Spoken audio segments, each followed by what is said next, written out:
All right, y'all. All right. Here we go. Here we go. Here we go. Here we go. Jump scare. My apologies. We got a European on the screen from the jump.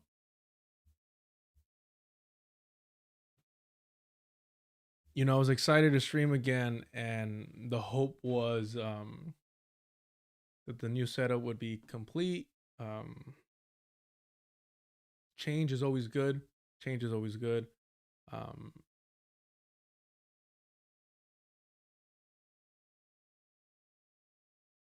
I was angry, a couple days ago. Believe me, I wanted to stream um,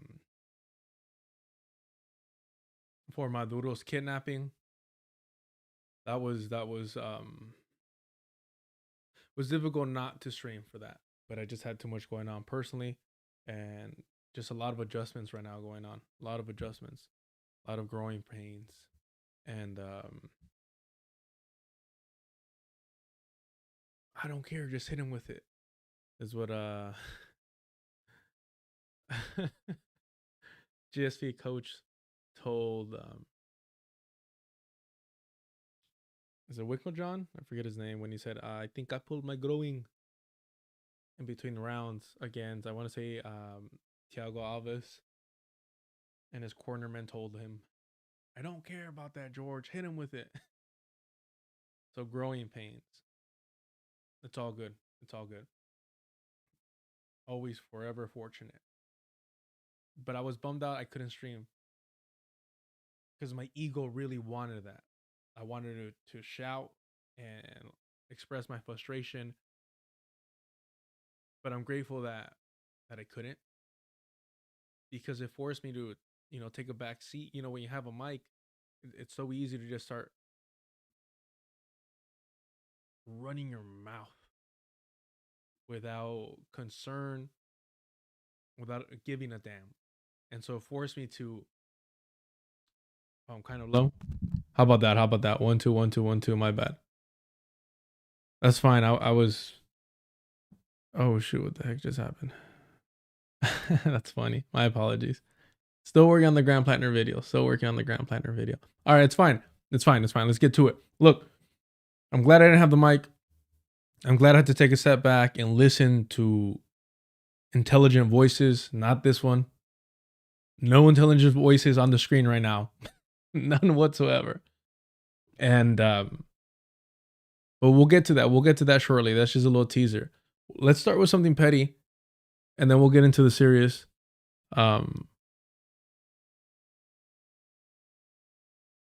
But I was upset a couple days ago, and I really want to talk about things. And but then this afternoon, and I'm still cleaning. Everything around me is a complete utter mess. It's chaos. It's chaos, and it makes me uncomfortable. It's I grew up where things had to be neat, things had to be in their place, and I am grateful for the boot camp that I called home, because I dodged a lot of bullets because of it. No criminal record, no kids. It's a big accomplishment. The bar is in hell, but literally in hell, but it's a big accomplishment. Um, no, I appreciate you in the deculturation live chat, Zig. It wasn't that it was too much. It was I had too much going on. Believe me, this corner is the only clean corner in this whole room. It's just been chaotic. But I wanted to, but I'm glad that I was forced to take a step back and just try to understand from people that truly fucking care and people who are living it, and to not put my emotions in the forefront of everything. Dakadun, I see you in the keeping the Twitch chat alive. I appreciate y'all being here, especially this late. Let me know what you think about the time. Anywho, and then this afternoon, I'm still cleaning up, still cleaning up, still cleaning up. Not eating because I have that bad habit. Apparently, it's genetic where we don't eat until you're done with everything, and you're never done with everything. So you just start losing it after a while. More impatient, more upset, easier to trigger, easier to all that, to lose it. And so I was like, I need to eat. I need to eat. And funny enough, I was speaking to Jared from Millennials Are Killing Capitalism. We're messaging back and forth, and I'll be over there on Friday. I'll be over there on Friday, and then after we wrap up, I'll jump over here and we'll start the book club. A quick last minute change to it because, and I had been feeling this way for a minute. I know I'm all over the place. I'll get back to this. I've been feeling this for a minute. I've always said that I believe that Haiti should be the foundation, the cornerstone of this hemisphere, whatever the fuck we're gonna call it now. That should be the cornerstone, the foundation. And that the only reason it hasn't been is because of anti-blackness, but the same way that, you know, Europeans worship the Bolshevik Revolution, if we're gonna worship anything, it should be the Haitian Revolution. And I say worship jokingly because we should always be critical. But some fools, you know, hey, take it a little too serious with the idolization shit. Anywho, I still stand firm in that. We're gonna push back Confronting Jacobins by Dr. Gerald Horne. One book. And I had thought about this before, and I just wasn't sure how to approach it until the kidnapping of Maduro. And we're going to start off with Open Veins in Latin America. I think even chronologically, it'll just be more fluid. So we're going to start with Open Veins in Latin America by Eduardo Galeon. Probably misremembering his name. We're going to start with that. And I think it's not only timely, but it's very significant because that book was a book that I struggled to get through when I was a lot younger. And I was really trying to, you know, everyone that I spoke to was telling me like, no, this is the book you have to read. Los Fabulosos Cadillacs son argentinos. They literally have a song named after this book. And so we're going to start off with this one on Friday after my conversation. And you're going to see that I will never know how to spell open veins or veins in general. I just want an image of it, y'all. That's fine. We're going to start off with this. And then following this, we'll do Confronting Jacobins by Dr. Gerald Horne. But this book is significant for me when I finally forced myself to read it after an attempt to get through it. Somebody very near and dear to me, their great grandmother passed away, and you know, we had to hop on a flight. That's the deepest I've been in Mexico, and whole like a different world than what I'm used to seeing. But because of the flight, because of the lost, because of everything, I was like, I need to read this book. So throughout that trip, I was reading this, and so emotionally, it has a lot of significance for me. And I didn't want to be selfish at first and read this because I always wanted this to be essentially the first book. But I was like, no, it has to be Haiti. It has to be Haiti. But just historically, it just makes sense for this to be the first one, and then to jump into Haiti. Because every book that we're going to read after the Haitian book is going to be about the rest of Latin America and the Caribbean. So it just makes sense for this to be the start. So my apologies for misleading you to begin with what the first book would be. But I hope that you understand. It's difficult to try and make this not about me and not cater to others, but at the same time be like, no, this is my project, and I needed to work for me in order to work at all, right? Damn, I feel like I'm super tiny, super short. Let me see here. We'll just do this. Fuck it. So, anywho, we'll start off with that. That'll be on Friday. after my conversation with Jared on Millennials Are Killing Capitalism. But while discussing some stuff and some potential things to talk about, um, and some things that we won't be talking about, um, I was watching some of his older stuff. He was, forcing me to watch his older videos, and I was like, Jared, please, I got other things to do. And he's like, if you want access to my platform, you have to watch these older videos, and you have to like them and leave a positive comment, or else we're through. And I was like, all right, fine, Jared, fine. Um, no, he's just like, oh yeah, we had this conversation in this old video. I think you might enjoy it. Dr. Ball was in it.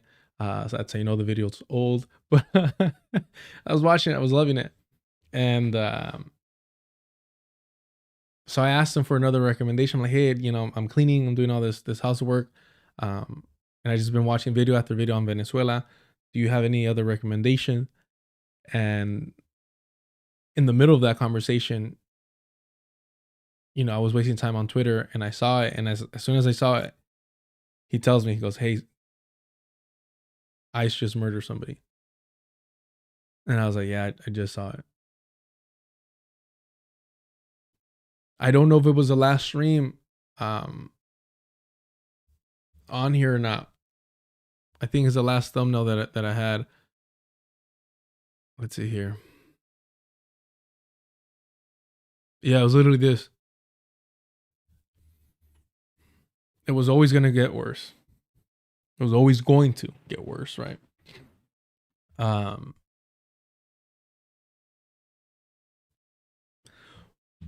One of the reasons why I've struggled to connect with some of the organizations that are doing amazing, wonderful work out here to track ICE and their movement and alert the community is because I've always, not always, but more recently have been struggling with the concept, the idea of promoting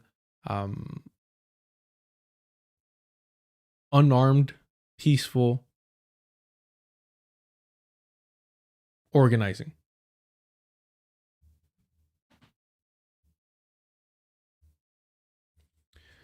Because I think it puts people at risk. But I understand the necessity for it. It's just really difficult for me to participate in that without being selfish, egotistical, short-tempered, hot-headed, whatever you want to call it. You have to know your place. You have to know your shortcomings. You have to know what you can and cannot contribute. And I mean, there's a reason why during the civil rights era, they would go through, I mean, I don't want to call it torture, but they would go through mock trials of disrespect, degradation, humiliation to prepare an individual to not react in self-defense, to not react violently, to ignore your human instinct, to demand respect. And I know that's a weakness of mine. So, Zig, sorry about that. I've just been so busy. If you can right now, message me on the Patreon and I'll message you the link to the Discord. My apologies. It's just been, yeah, it's been busy. My apologies there. That's on me, Zig. And thank you so much for joining the Patreon. That means a lot, especially right now.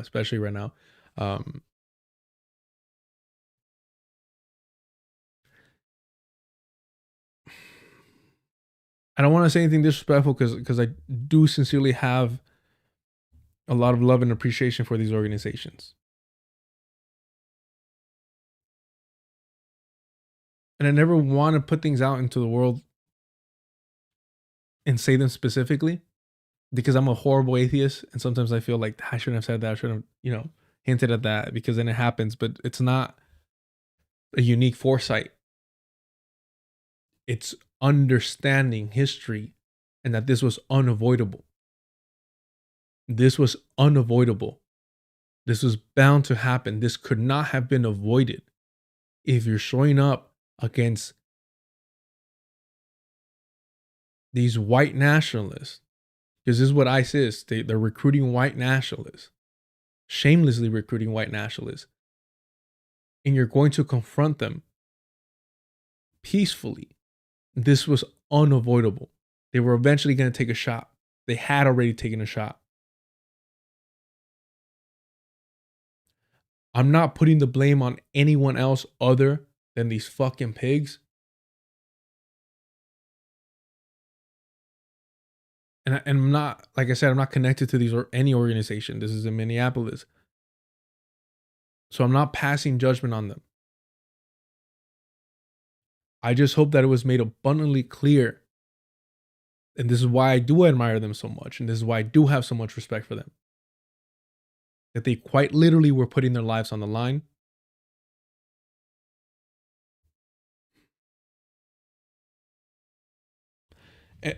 And unfortunately, I believe their name is Renee Good, if I'm not mistaken. Let me double check that because I don't want to, be disrespectful.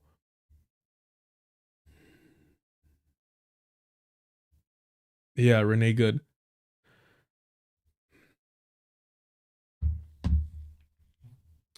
Renee Good confirmed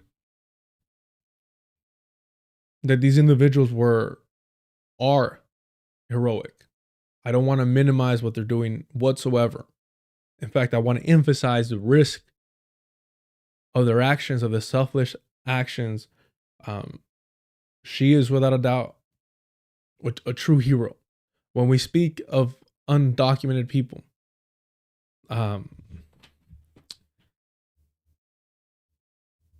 they are living in a sense as fugitives, right? They are living as fugitives. And I've seen this firsthand with family members having to use aliases, quite literally unable to use their own names. That does something to the psyche. That really does. And it's so normalized. We got jokes about it.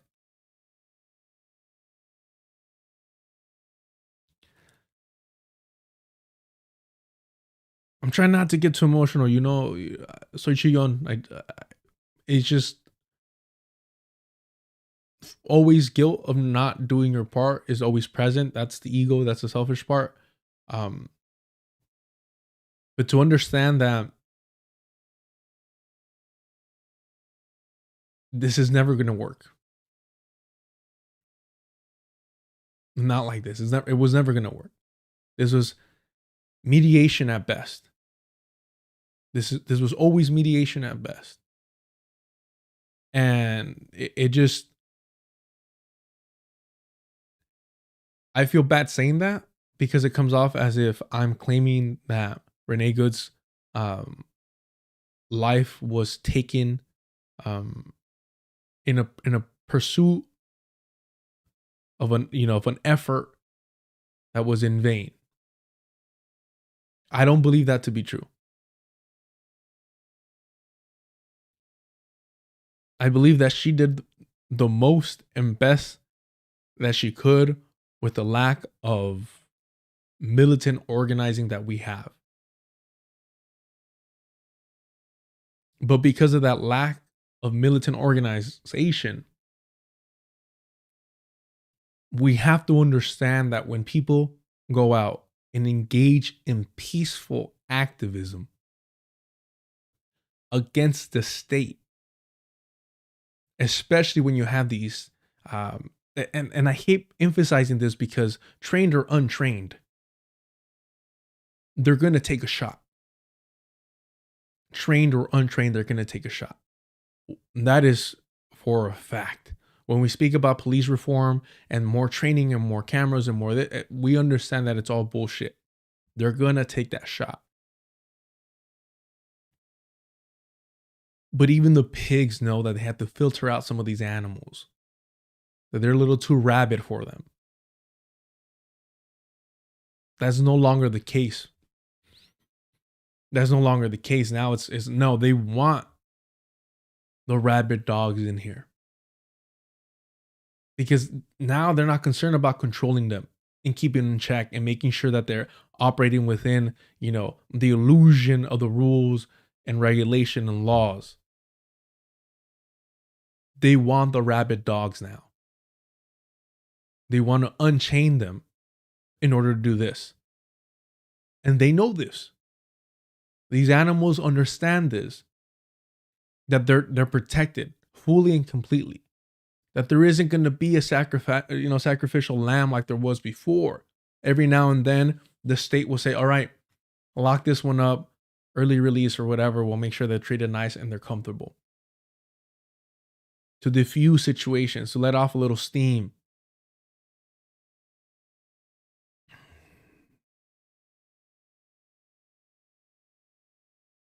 Now it's like, no, they know it's all good. They know that this is going to be encouraged. They know that this is actually what they want. I did the damn mistake at then. I think because I wanted to kind of manipulate my own emotions, I went and watched Hassan Piker's stream on Twitch.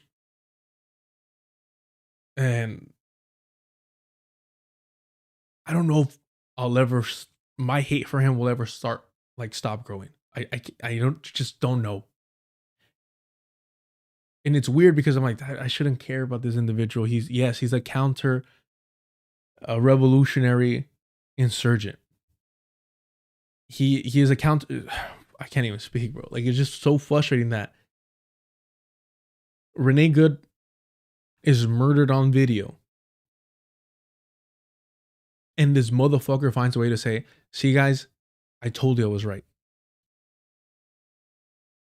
I called this. I predicted this." Go and post my W's on TikTok. To turn that into a moment to where he could. There's nothing wrong with criticizing people on the right, reactionaries like Asmongold. There's nothing wrong with that. But where you're jumping into somebody else's chat, it's like, is every fucking moment for you individuals a branding exercise? Is every fucking moment a branding exercise? Do you have no fucking respect or consideration? You're not going to change anyone's mind in that white supremacist fucking chat. Not a single person, but what you will do is generate more fucking clicks on your videos on your stream. That's all that will come from that. Like, just this idea that no. If I argue with him, if I finally get him to engage with me and debate me, it'll change people's mind. Utter fucking bullshit. It is purely out of self-service that you do that shit. And I'm listening into this and I'm just like, it's all a fucking show for them. It's all about personal petty ass shit. And it's worse when they're so disingenuous and they're like, no, it's not personal, it's not drama, it's not this and that. I'm engaging Asmongold, so somebody has to combat these reactionaries. Homie, your views are down, your subscribers are down, and you are desperate for drama to get more views, more subscribers. And these motherfuckers use and manipulate the suffering, the genocide the Palestinians are facing as a way to generate more clicks and views.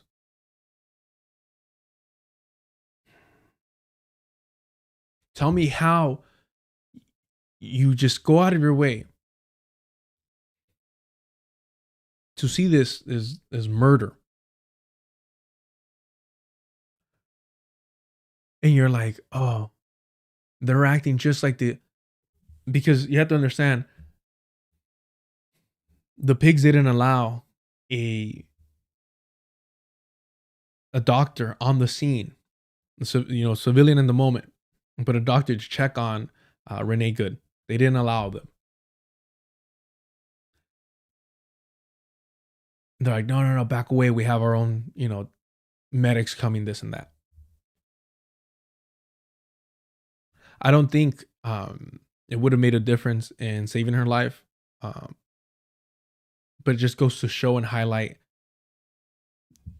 that they wanted to make sure that she did pass away, that they wanted to guarantee that, because it's always less difficult to get away with a crime like this when the individual has passed away. It just makes it easier and more efficient for the state to walk away, to sweep it under the rug, or in this case, fucking brag about it.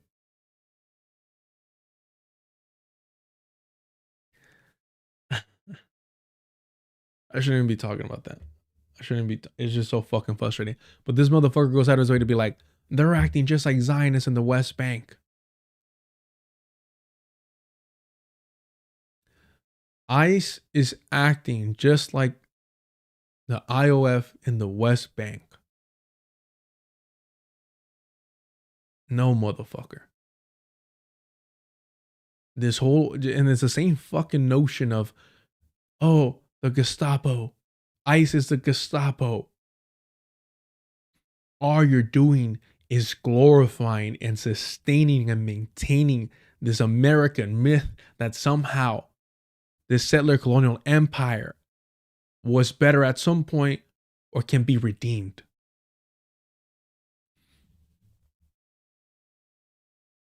The Nazis, the Zionists, they act like the white Christian nationalists, home fucking grown.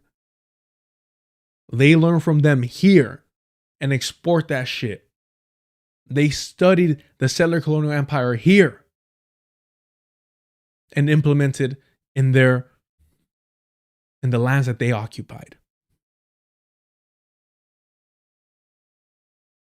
How you can continue to remain so fucking ignorant, so fucking lazy, is beyond me. But again, these liberals, rad libs, whatever the fuck they want to call themselves, democratic socialists, they truly believe that this place can be fucking saved, that it can be reformed. The system, I should be very clear, the system. Because that's where the comfort fucking lies. That's where the safety fucking is. I'm going to try not to curse as much. My apologies.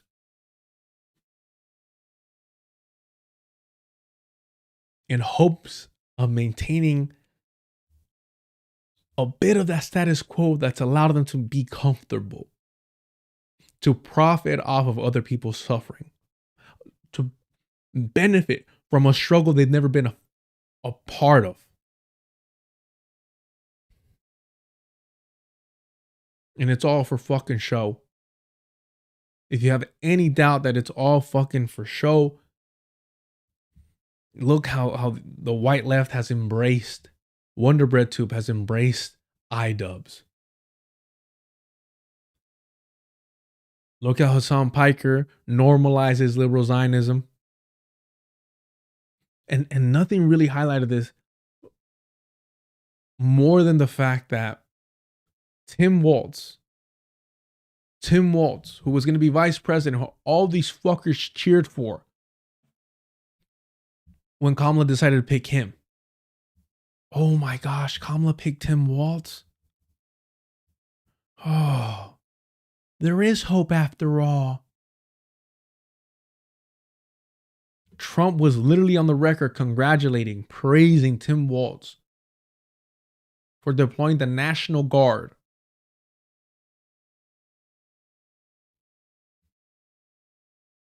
But no, you're just being too critical.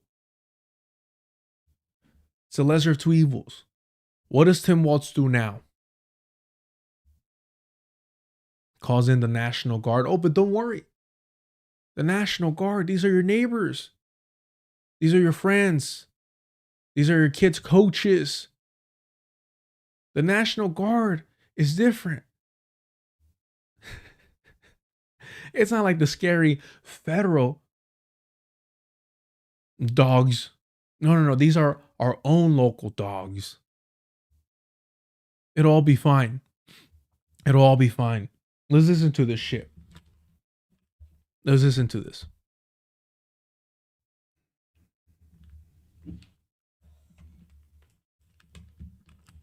God damn, bro.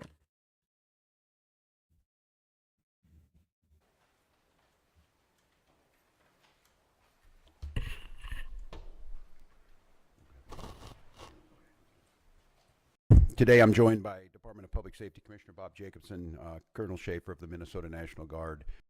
The audio's fucking horrible on this. Give me 1 second, y'all. Let's see. And Colonel Bogojevic of the Minnesota State Patrol. This morning we learned that an ICE officer shot and killed someone in Minneapolis. My deepest condolences to the family, to the loved ones who had to learn about this tragic event on national television. We have been warning for weeks that the Trump administration's dangerous, sensationalized operations are a threat to our public safety, that someone was going to get hurt. Just yesterday, I said exactly that. What we're seeing is the consequences of governance designed to generate fear, headlines, and conflict.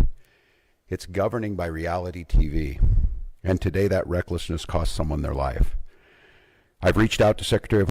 For the record, this fucking coward had just announced that he wasn't running for re-election.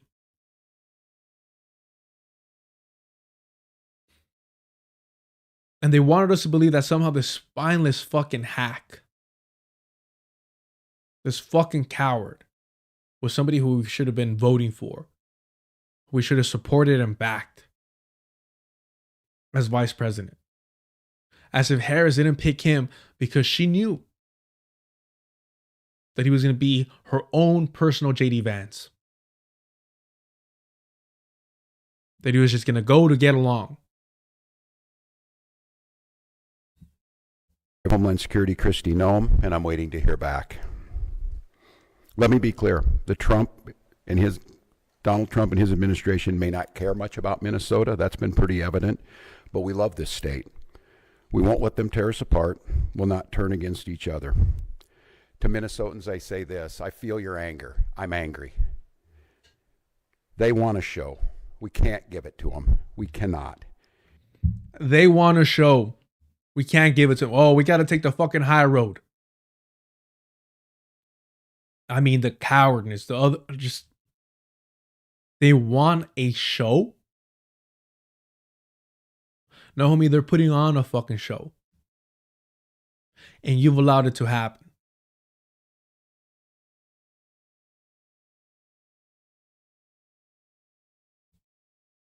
If you protest and express your First Amendment rights, please do so peacefully, as you always do. We can't give them what they want. This implies that Renee Good was not protesting peacefully against ICE. Was not engaged in peaceful activism.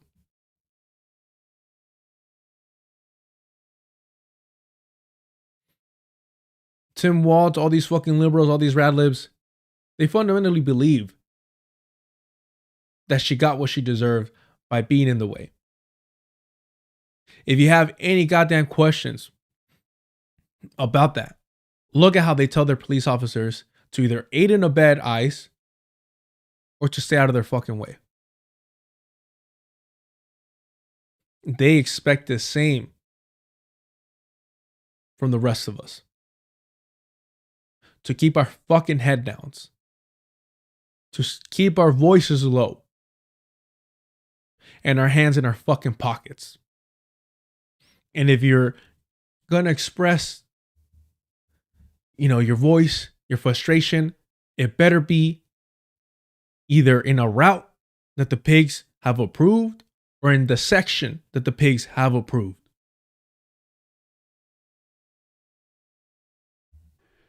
The hearts and minds of the people in this state are on our side. To Americans, I ask you this: please stand with Minneapolis.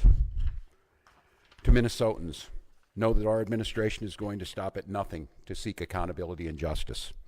The State Bureau of Criminal Apprehension are working on the investigation. We have activated the State Emergency Operations Center. State Patrol and Minnesota National Guard leadership is connected with the Minneapolis Police Department, the St. Paul Police Department, Hennepin County Sheriff's Office, the DNR, and Minnesota's Homeland Security and Emergency Management. We have activated dozens of members of the State Patrol's mobile response team. Jesus fuck, bro. And from here on, I have a very simple message. We do not need any further help from the federal government.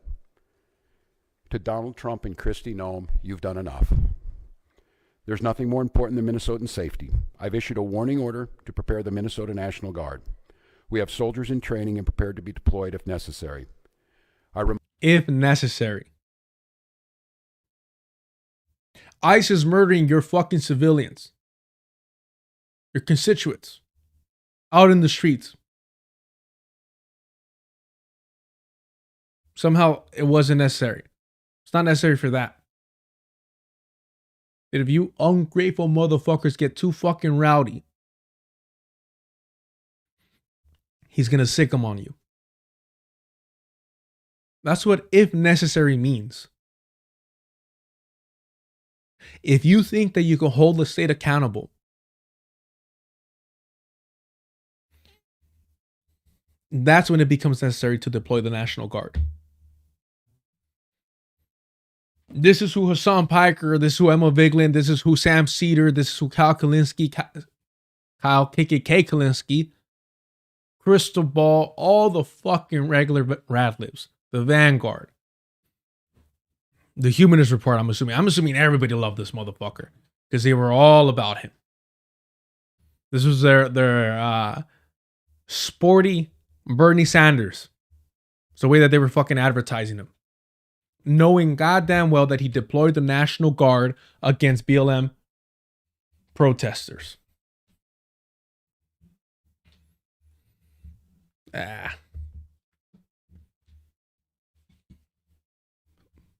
anti-blackness, though. Their anti-blackness is always just out in the forefront, isn't it? Yeah, but that was he did that towards black people. He did that towards a black cause. Yeah, we can forgive him. We can forgive him. It's fine. We could ignore that one. Because they might have been out marching as well. They might have done that performatively. They might have, recorded themselves out there. Might have posted photos of them out there. They didn't give a fuck. They didn't fucking care.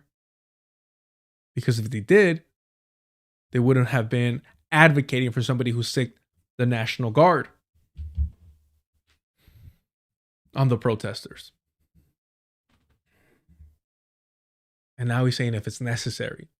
What would make it necessary, Tim Waltz? What would make it necessary?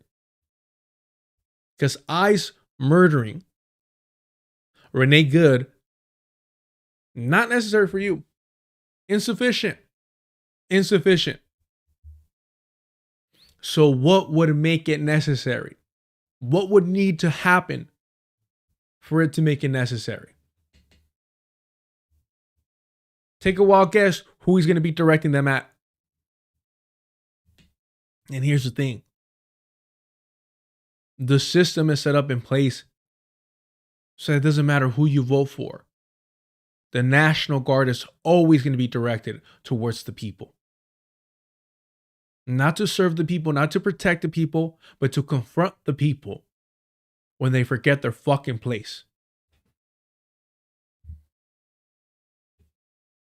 Remind you, a warning order is a heads up for folks. And these National Guard troops are our National Guard troops. They're teachers in your community. They're business owners. They're construction professionals. They are Minnesotans. Oh, okay. So when they're bashing your fucking head in, when they're hitting you with tear gas canisters, when they're unloading non-lethals on your ass, just remember, that's a construction worker that fixed a pothole. That's the teacher that helped little Timmy with his homework.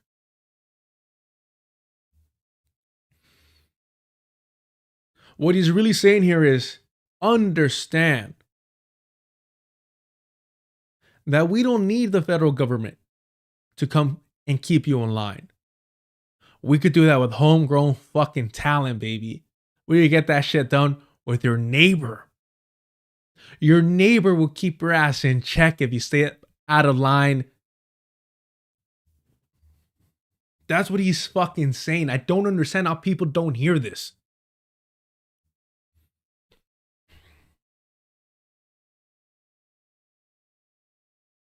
That's what he's saying. And it sounds, to the liberal sounds comforting. Oh, yeah, that's right. These aren't scary federal agents with masks around their faces to cover their identities. As if we had their identities, it'd make a fucking difference. What he is saying is that we will police our own community. That we can keep your ass in line with our very own. That whenever this fucking system is truly collapsing, because, man, we just glorify that shit too much. Oh, the U.S. kidnapping Maduro is a sign of the collapse of the empire.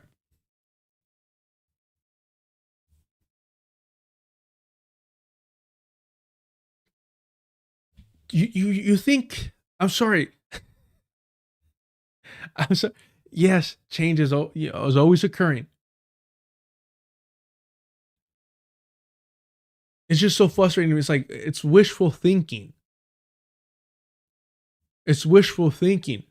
It's a desire and hope that we have so that we don't have to, risk anything, so that we don't have to put in the work to organize. It'll just collapse on its own. It's collapsing under its own weight. As if the beast doesn't fucking adjust.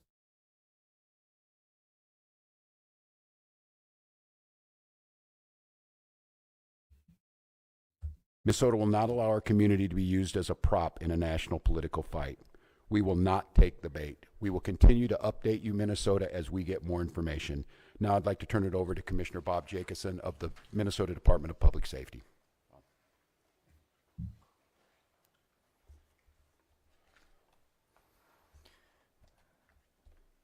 Thank you, Governor. As the Governor mentioned, my name is Bob Jacobson. It is my honor to serve as the Commissioner of the Minnesota Department of Public Safety. First of all, I want to acknowledge the reason that we are all here. The loss of life is not anything anyone would ever want. We fully expect that the community will want to peacefully demonstrate their anger or frustration. Minnesota residents and visitors have the right to peacefully demonstrate. Bro, take a fucking shot every time these bastards say peacefully, peacefully, peacefully.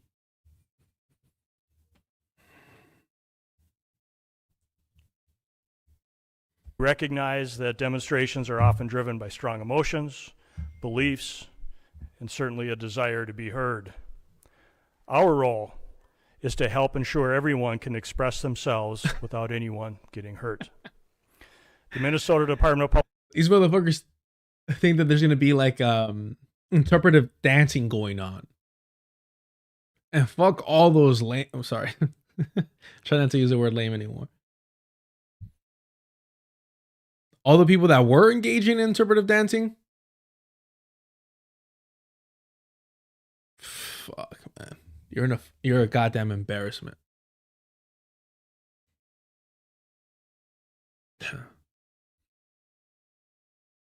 Do not take a shot every time they say peaceful. I am not a medical professional, but I cannot guarantee your safety if you do that. Fucking A, bro.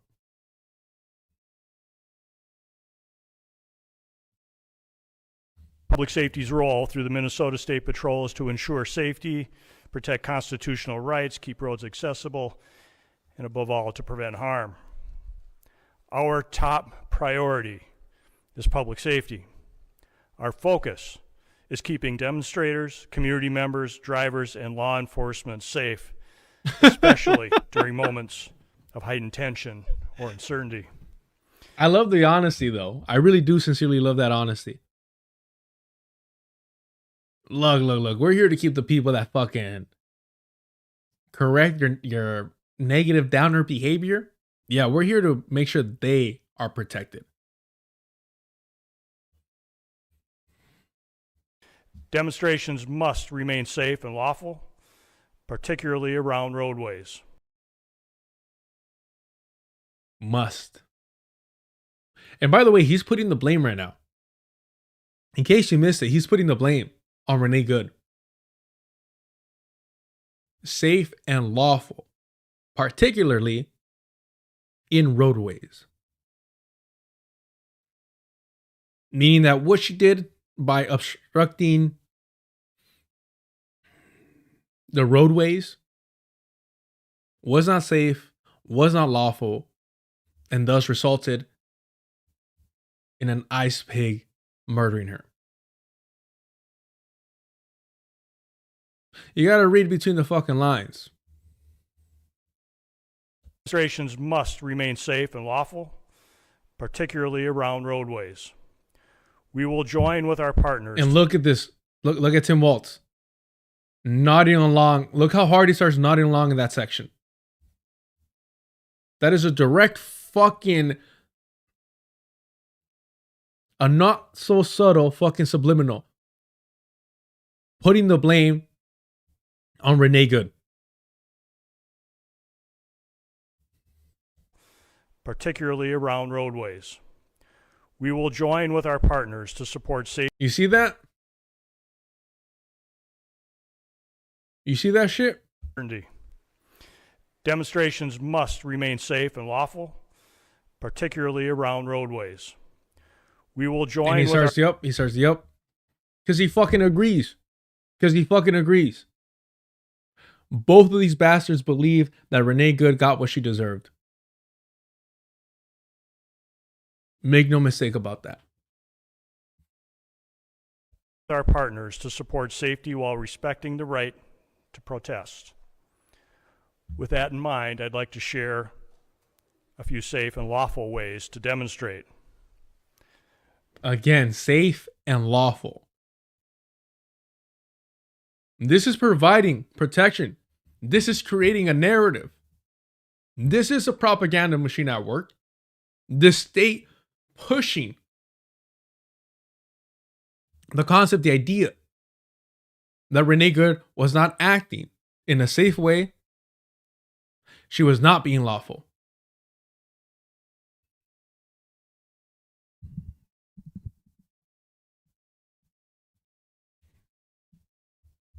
It's with words. No, I appreciate you letting me know.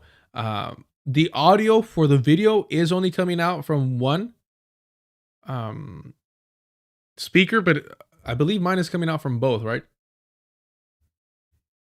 But yeah, the audio from the video, it's because it was live. So you're not going to have the best audio quality with these live. I was going to call them interventions, but press conferences. It starts with words. You know, hey, if there's ever audio or visual issues, don't hesitate to let me know. That's not an interruption at all. That's a valid reason to bring up.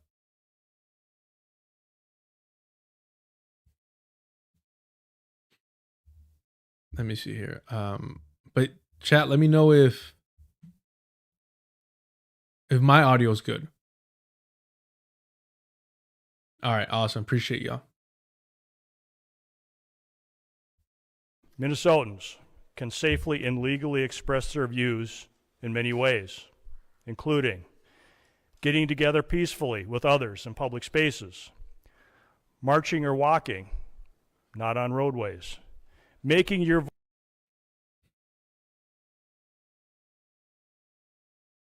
I said take a shot every time they say peacefully.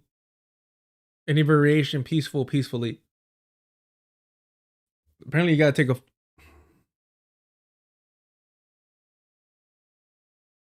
I'm sorry, that would have been in bad taste. My apologies.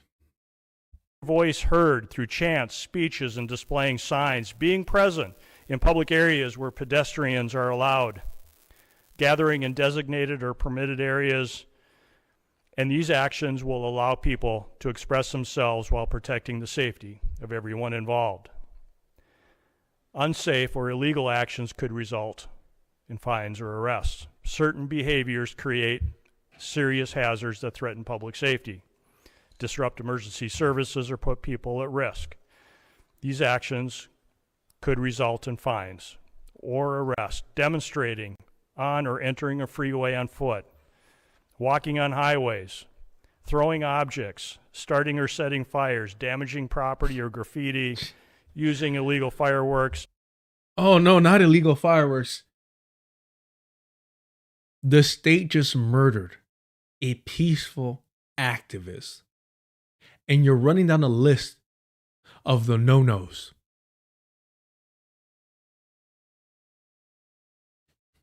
Even they know, though, not to include, hey, an eye for an eye. Even they know that. We don't have to add that to the list. They know.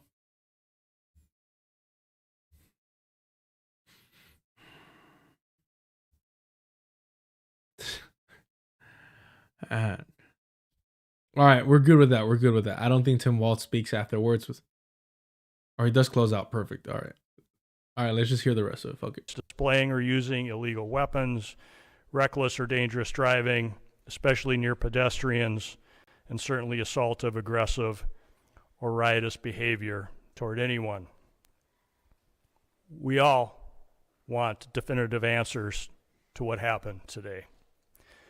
Our Bureau of Criminal Apprehension. We have video from multiple angles. We know exactly what happened. Apprehension is working in conjunction with the FBI to investigate this morning's shooting. Kash Patel's FBI. All right, cool. All right. We're good. We're fine. We're fine, everyone. I don't know why there's any concern. I don't know why anybody's stressed out. I don't know why anyone's upset. The trusted FBI, Kash Patel or not, is on the case. So clearly somebody will be held accountable for their actions. As you know, we don't comment on active investigations, but also keep in mind that this is an investigation is also in its infancy. So any speculation about what had happened would be just that. And we will not engage in speculation. With that, AKA, we're fucking cowards and we're going to allow the Trump administration to dictate the narrative. We're not going to challenge that shit. Don't believe your lying eyes. We just can't fucking say.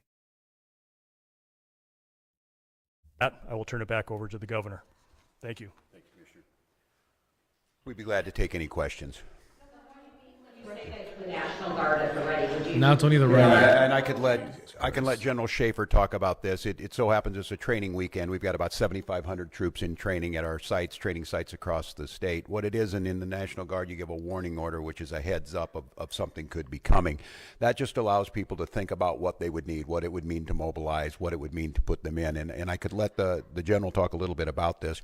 Obviously, since the summer of 2020, we had a lot of work done on teams being ready to make sure that civil unrest, and what that means, and I think Commissioner Man, the way that these Democratic characters can just be like, oh no, just in case there's civil unrest, we want to make sure that after 2020 that we were prepared, just in case. And you look at him and they all loved his look, which tells you a lot, because all of Wonder Bread Tube loved this character's look. Oh, he has the look. And they'll poke fun at Donald Trump for being like, oh, he's obsessed with reality TV and he only hires attractive people, this and that. Oh, he's so childish. And yet, they trusted this motherfucker because he looked like, oh, doesn't he just look like your fucking uncle? Ah, look, he's got a little belly on him. He's a big slothy guy. Like, don't you just love that? We got the gray, got the balding things, got the glasses. Oh, it's great, isn't it? He's trustworthy. Meanwhile, for us, it's like, bro, like, it's, I rather the fucking hick. I'd rather the redneck. I'd rather the fucking peckerwood. Because at least they advertise what they're about. Than these like creepy, quiet, old friendly dudes that will smile, shake your hand, and then whisper to their daughter, don't bring them around anymore. Jacobson was very clear, and I want Minnesotans to hear this from me. The desire to get out and protest and to speak up to this administration of how wrong this is, that is a patriotic duty at this point in time, but it needs to be done safely. And I think the commissioner simply just laid out some of those parameters. We can do that. This is the peaceful resistance that we need. This is the peaceful resistance that we need to fucking fascism.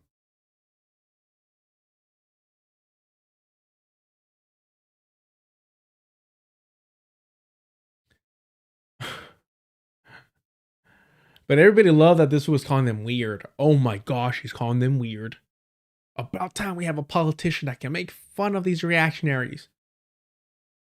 Yeah, they are weirdos, aren't they? Bruh.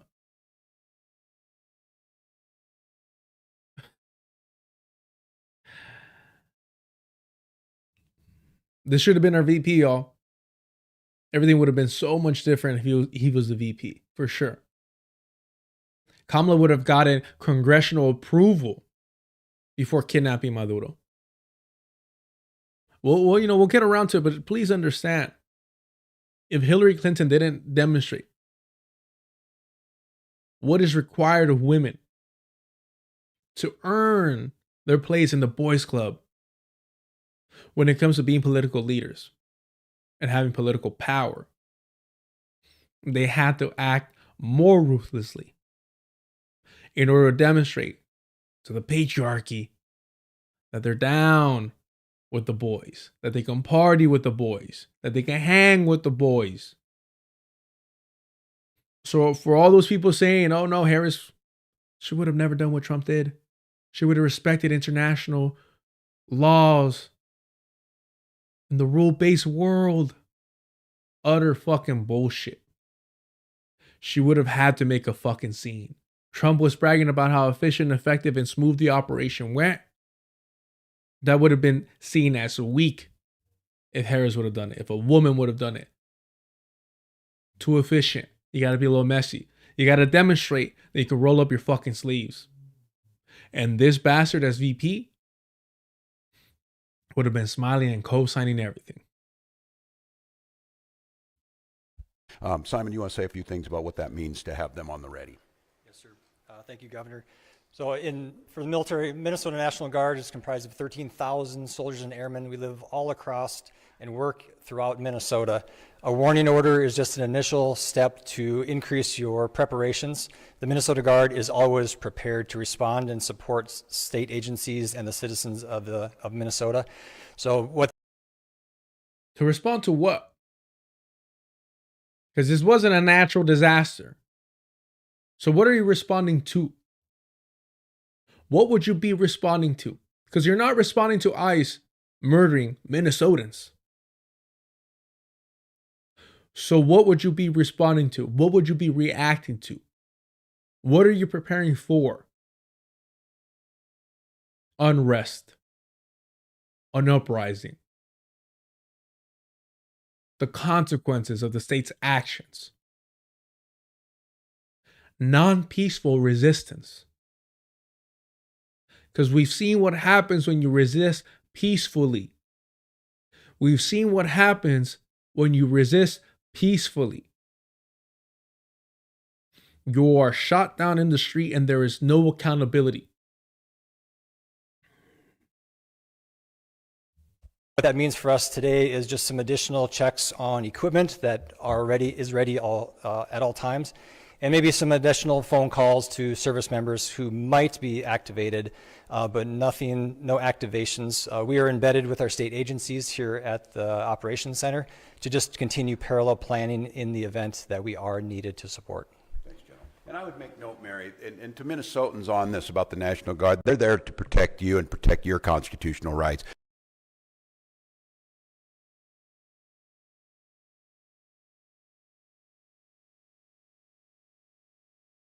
Did the National Guard protect Renee Good?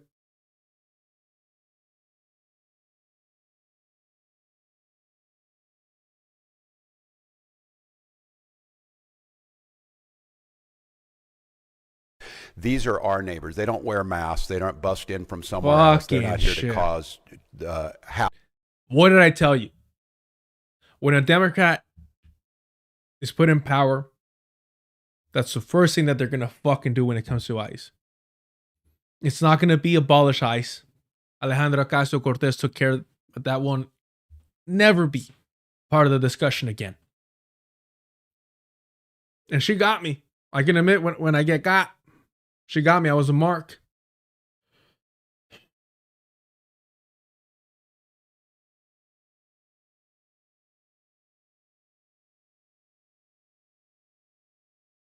Again, this idea, and I need you to understand that when it comes time to start writing out your fucking neighbors, these individuals, when it comes time to start pointing fingers at your fucking neighbors, they're letting you know that these individuals will be ready and willing. Hell, it is their patriotic duty to rat out all you unruly, unpeaceful resistors. That's what they're fucking telling you. That we have everyday people willing to put their fucking boot on your neck. That is not only the pig that you see daily, in their patrol cars. And they don't even have to wear a mask because we'll normalize them. Hell, we'll teach you to celebrate their presence, to honor their career choice of being a dog for the state. So they don't have to wear a mask. And see, that's the aspect of the mask that people aren't fucking, it's so fucking stupid. It's like, yes, this is escapism. Yes, I understand that. But holy shit, bro. Again, Regina Scott King, my goodness.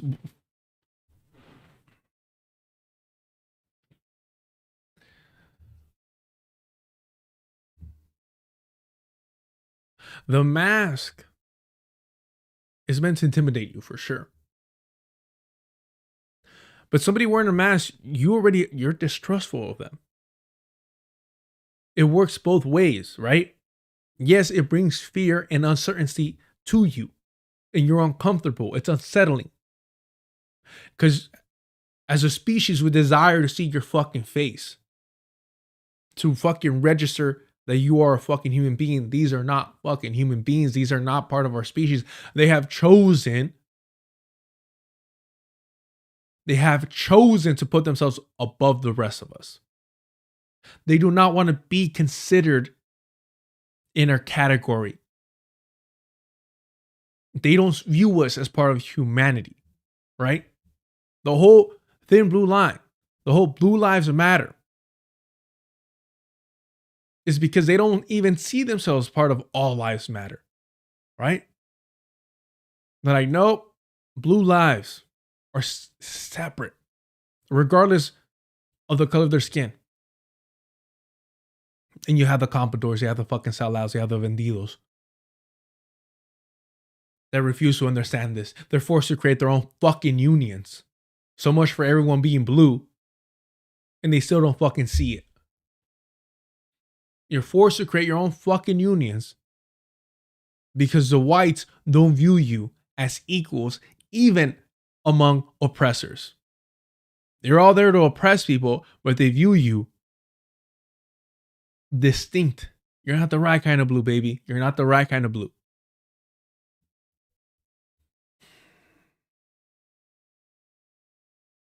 It is. They don't have to wear a mask because we glorify them. We admire them. We praise them. We thank them for their service.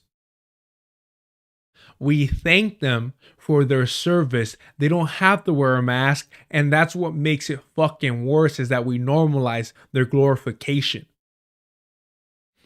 I've asked this time and time again. How long before a regretful ICE agent runs as a Democrat, and you have Emma Vigeland, you have Hassan Biker, you have Sam Cedar, you have Kyle KKK Kalinske, you have Crystal Ball, you have all these fucking people, the leftist mafia, telling you, oh, you gotta vote for him. Oh, he's the lesser of two evil. Oh, no, I truly believe in their platform. Oh, they were young. They really needed to put food on the table and a roof over their heads, and so they needed that Trump bonus. They were young. They just didn't know any better.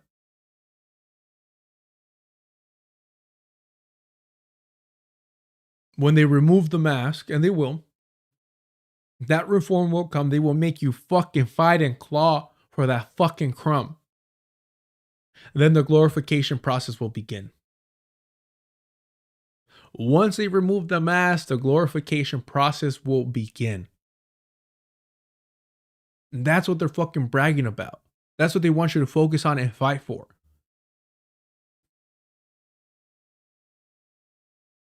Because once you remove the mask, oh, it's not just an agent of the state. Now that's a human being. Now that's a person. Now that is your fucking neighbor. Now that is a construction worker. Now that is all those things. That's somebody's son. That's somebody's daughter. That's a mother. That's a father. Then that switch will begin.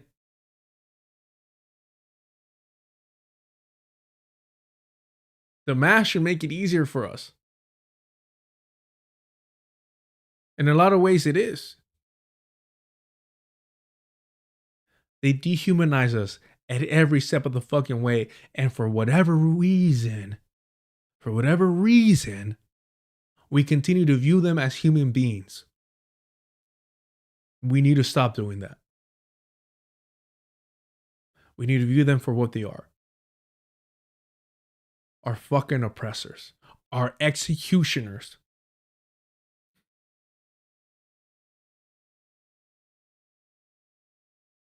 Hassles to you are what we saw today, the tragedy, having them at the ready to make sure, because when we see these types of things happen, and we saw it after the murder of George Floyd, there's folks that want to cause chaos. There's the disruptors in it. And while the vast majority of those protests were peaceful expressions of their First Amendment rights, there were those that destroyed property and put people at risk. The National Guard is there to make sure that peaceful protests are able to be done, and that those that want to do the destruction are stopped from doing that.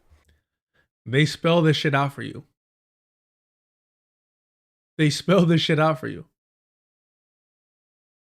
You can go out there, you could burn some fucking calories, you could go out there and hit your steps for the fucking week. You could go out there and just scream to the top of your lungs that those are your streets.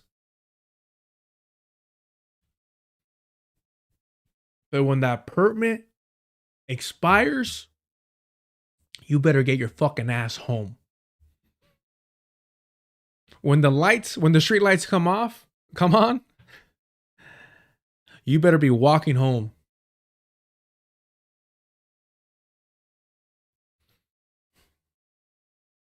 He is shameless enough to brag about it. He is shameless enough to brag about it. Yeah, we'll call the National Guard.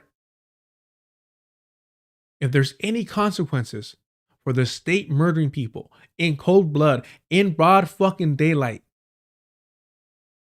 if you think you'll hold us accountable, if you think you could embarrass me,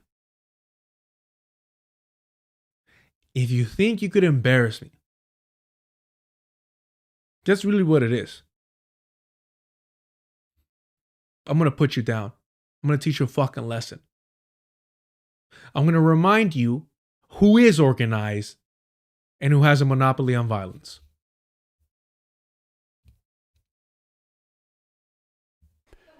Yes. I mean, what is your threshold for activating the National Guard? You're talking about large-scale demonstrations, but the demonstrations at these ICE raids have been increasing in tension to the point where we saw a woman shot and killed today. Yeah, and I think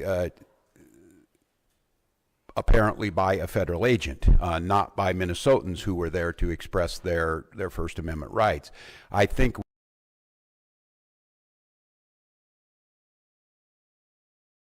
uh, he's trying to spin this, right? But it's like,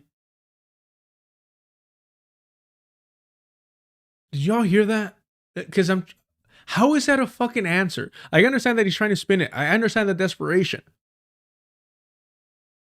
The question is, and look, you could read that question one or two ways. Oh, this is somebody reactionary that wants to make sure that her home stays nice and safe, and you can view it that way. The other way too is like, wait, hold on, Chief. Where's the line? How quick are you going to be on the trigger? Which I think is a valid question. We've seen this to have folks ready. The Watch. gap apparently by a and I think apparently by a federal agent, not Apparently. You think this motherfucker didn't watch the same video we've all seen? by Minnesotans who were there to express their First Amendment rights. I think we've seen this to have folks ready. The gatherings that were down there today, I think this shocked everyone. People showed up as they should. There's people putting flowers down on a memorial. There's people expressing their anger. It's just as these situations develop, we decide when we need to move these people out. And I think Whoa. Yeah, we'll just, we'll feel the water. We'll dip our toes. We'll keep an eye on them. And depending how we're feeling, we'll move those people out. That is such a sanitized way of saying we will fucking use chemical weapons, because that's what tear gas is. We will use chemical weapons to disperse individuals. We will march down shoulder to shoulder, batons in fucking hand. Oh, but when they wear their mask, their gas mask, when they wear that shit, it's not like the way that ICE wears masks. No, they're wearing those masks out of practicality, right? We wouldn't want the tear gas to get in the National Guard's faces. We wouldn't want the tear gas to affect them. That's not what the tear gas is meant for. So yeah, they'll wear a mask, but it's different. It's a gas mask. It's for efficiency. They're not trying to hide their identity. They're trying to stop. They're trying to make sure they don't get hit with the tear gas that they're inflicting on the non-peaceful protesters. The local situations develop, we decide when we need to move these people out. And I think these people out. What happened to being Minnesotans? What happened, Chief? I thought we were all Minnesotans over here. Now these people, we'll decide when we need to move these people out. Fucking shameless, bro. The local reporters know well on this. Both unfortunately and for us, the upside of this is that we're very good and we've had practice at this. And I just want to again. I didn't make it this far. I only saw clips of this. We're very good. We're very good. Again, he's bragging about this shit. Nah, we got this shit down, bro. We know how to stomp on you foos. Local reporters know well on this. Both unfortunately and for us, the upside of this is that we're very good and we've had practice at this. And we've had practice at this. At what? At removing these people. We become efficient with our operation. The way that we maneuver, ooh, smooth operator. Smooth fucking operator. And this is what I'm saying, like, these politicians, men, can brag about being efficient with violence.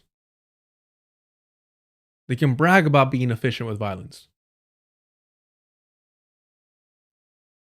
That is deemed, and it seems like something to aspire to. They're not reckless with their violence. And so the same way that they were, all upset at Donald Trump, all the liberals upset that, he didn't follow the rules. But at least it was efficient. That's what he's bragging about here. No, we've become efficient with the way that we handle resistance.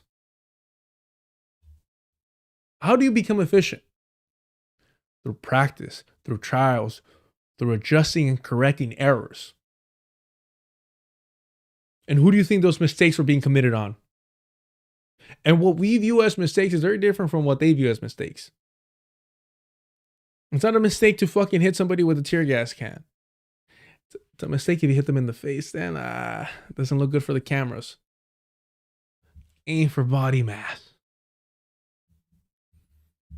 And I just want to, again, implore Minnesotans, I am not telling you not to express your anger or your frustrations or the outrage that we have. Look, this was totally predictable, as I said it yesterday, and it was totally avoidable. And you did nothing to stop it. And you did fuck nothing to stop it. Fuck all to stop that shit. And I just want to remind you, too, that local law enforcement, we get no coordination. They don't tell us they're coming. They don't say why they're sending the largest deployment in American history to Minneapolis. They're not making us any safer. Our local pigs are not in on this. See, their focus on oppressing you locally, in a local level, on a more personal approach. They don't fill us in. And you think if they did, anything would change? You think if they did, anything would change? We'll see Mamdani. Mamdani was like, no, I talked to Trump and, I voiced my disagreement with his kidnapping of Maduro.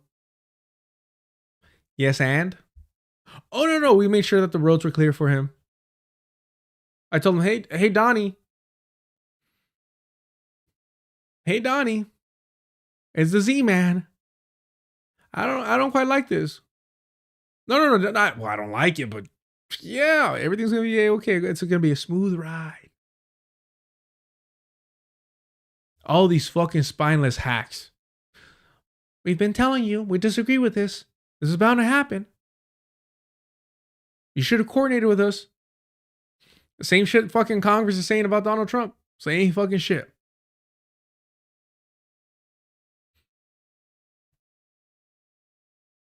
We don't have any of that coordination. They should be talking to us when we do these things. Let us know. We're going to be down here. This is going to happen.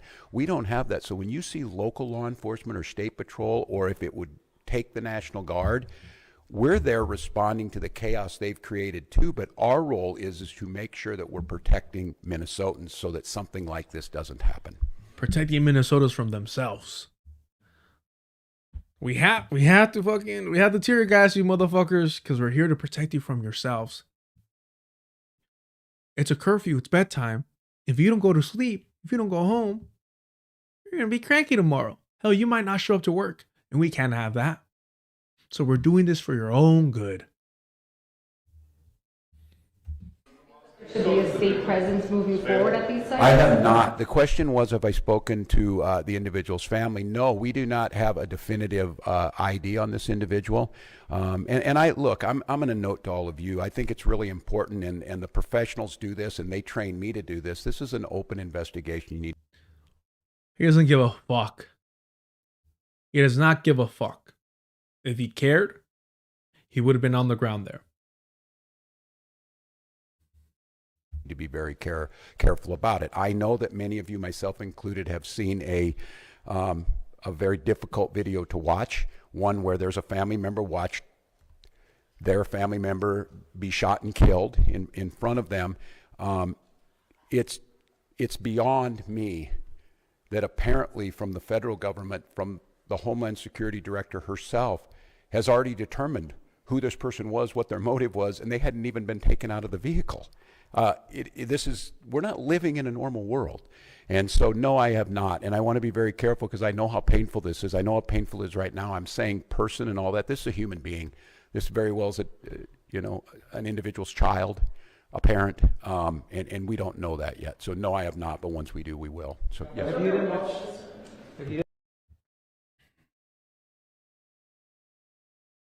It feels like he's reminding himself, yeah, no, this is a person. This is a human being. This is a person. Much in terms of, you mentioned adding to the State Patrol. Could you say more about how many State Patrol people are on the ground right now?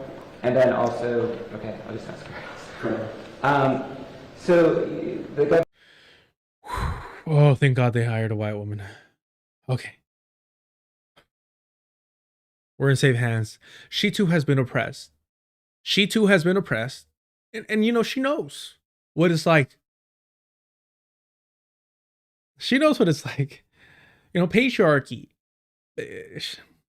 White women have experienced patriarchy. And so she knows what it's like to be marginalized. She knows what it's like to be one of us and to be stigmatized, to be stereotyped. You know, it took a lot for her to break the glass ceilings and to be in the position she's in. It's not easy.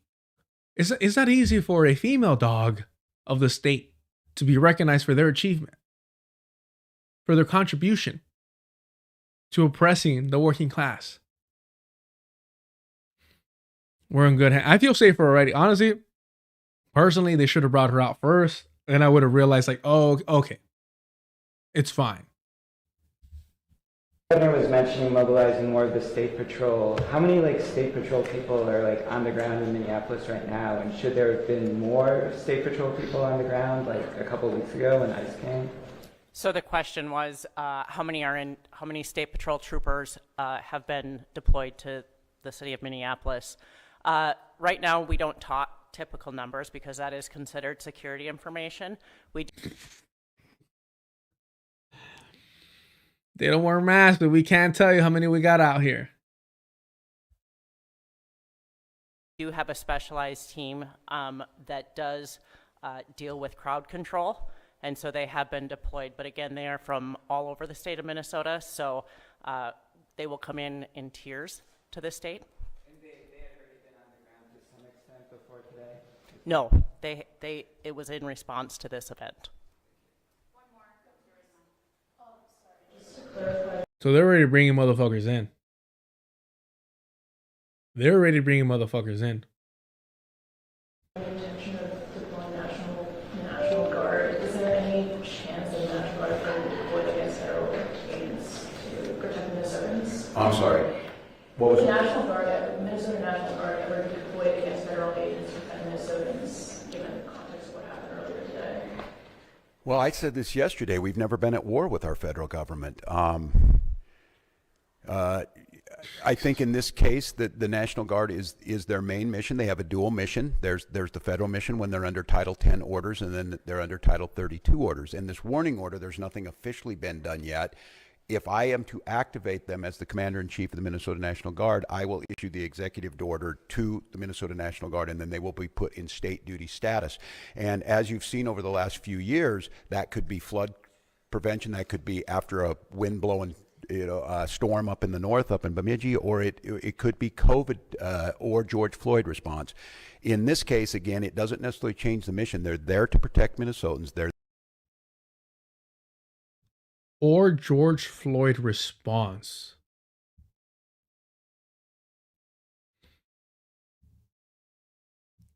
Or George Floyd response.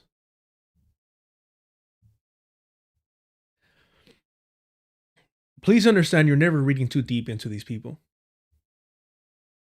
Please understand you're never reading too deep. It is so fucking frustrating, especially with liberals and Democrats, how much of their dog whistles are normalized. The same way that earlier they were very clearly putting the blame on Renee Good with the language that they were using. Understand that after all these years, they still put the fault on George Floyd. They might not be the ones creating the memes. They might not be doing that discussing AI. They might not be the ones engaged in that. But in their heart of hearts, they still put the blame on George Floyd.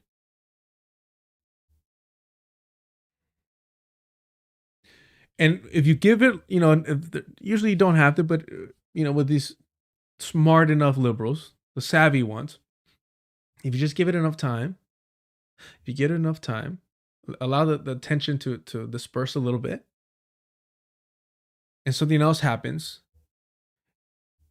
their true feelings and thoughts will sneak in there because they think it's safe, it's comfortable. They're out of practice. They're no longer practicing how to hide their true thoughts and feelings about a specific situation. And so you get moments like that. They're there to serve Minnesotans. I think the thing that is so challenging in the moment we're in is we don't see a desire to work with us on public safety. We hear a demonization of our state.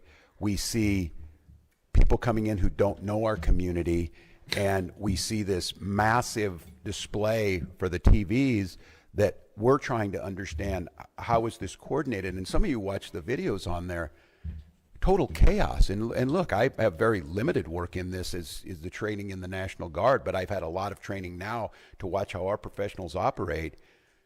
After this person was shot, federal agents milling around, touching the vehicle at a crime scene and things. I don't know what to tell you, and I don't quite know how to respond to the question other than my primary responsibility as governor is the protection of the people of Minnesota.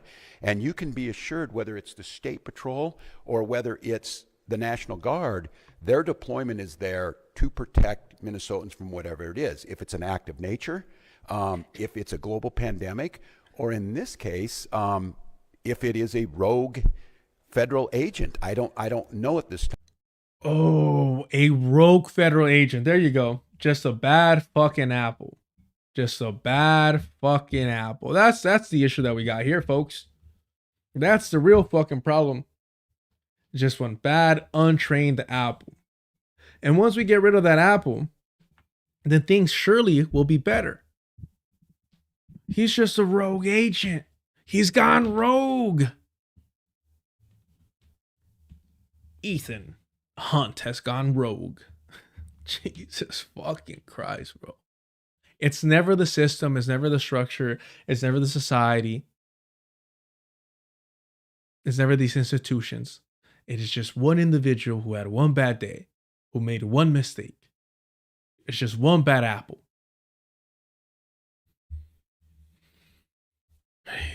I mean, I want to be very careful. It's unprecedented that we have the federal government's already determined exactly what's happened here and the motives of an individual that we don't even know the name. They don't know the name. And that's very difficult. So, well, that's not the way that you do these things. You express remorse for the loss of life. You say, oh, these things shouldn't happen. You promise some type of training, some form of accountability. You express a bit of remorse for the pig involved, regardless of their title, and said, unfortunately, they were put in a dire situation where they had to act quick and fast, but we'll make sure this doesn't happen again.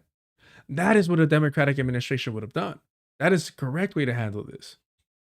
Show some grace. Show a little bit of class. That's the way you properly make sure that the workers don't get too riled up.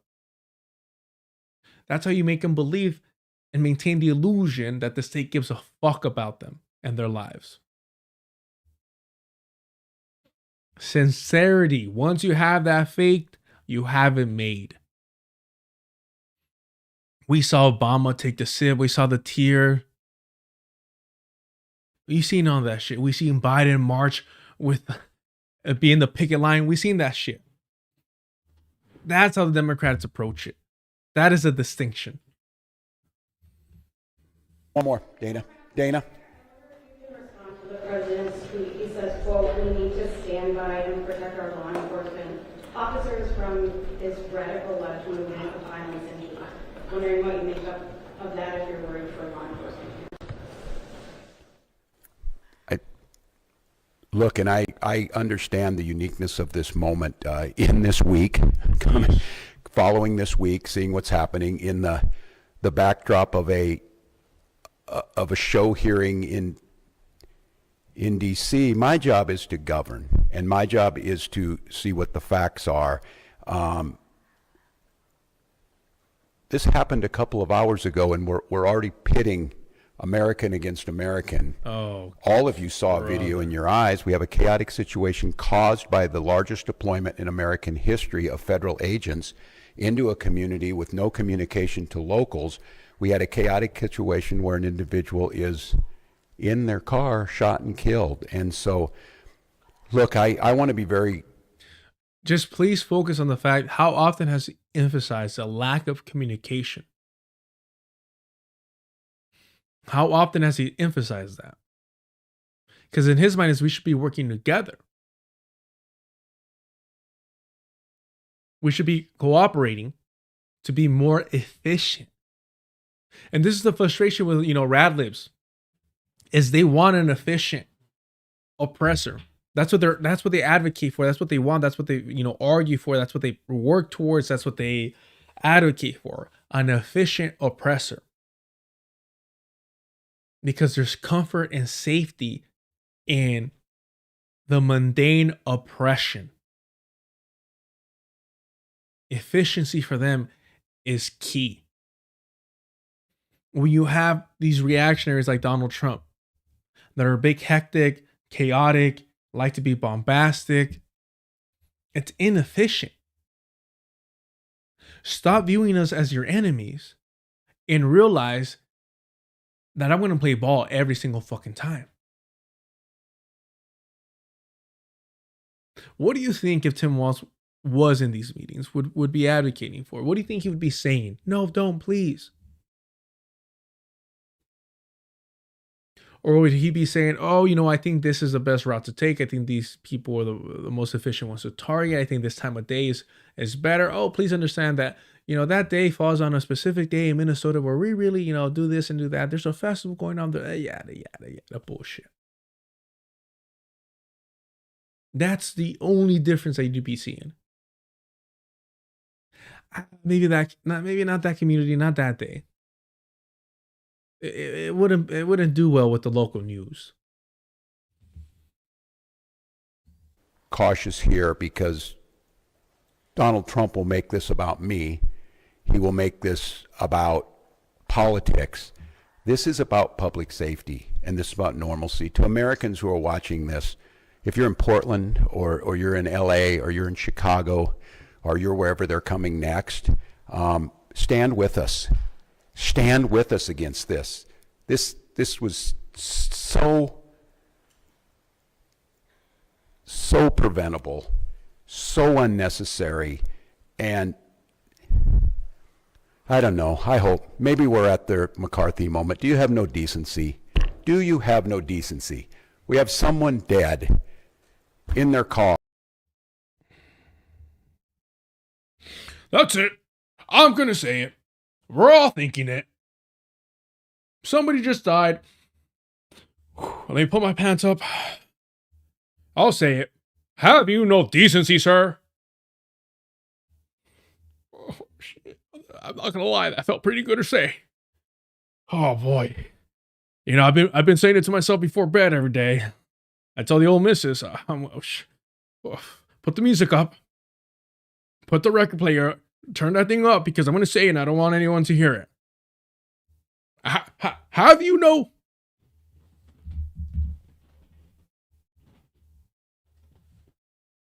Decency, sir? What the fuck? Like,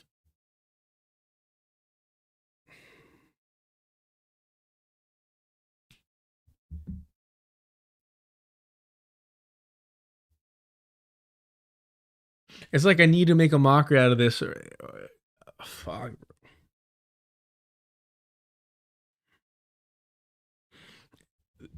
It's not Tim Walz that frustrates me. It's not him. It's not these politicians. It's the countless amount of people that will advocate for them and put their trust and effort into these fucking people. Those are the people and that screw the rest of us over. And this is why I fucking hate and despise and I am disgusted by fucking liberals or radlibs, sock dems, whatever the dem socks, whatever the fuck they want to call themselves. Because they all jumped up and down. They all celebrated. They all fucking hyped this motherfucker up.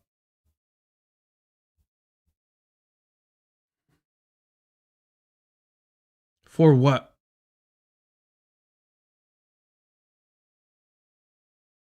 For what? So they could go to fucking brunch? So they could lie to themselves and everyone that pays attention to them that things are getting better? Preventable. Oh, this part. So preventable. So unnecessary. So preventable, so unnecessary. Again, talking about the communication. Talking about the way that these operations are being organized. That is what he views as preventable. That if the communication was there was cooperation. But the style and the way that Trump is going about it is unnecessary. Not the existence of fucking ICE is unnecessary.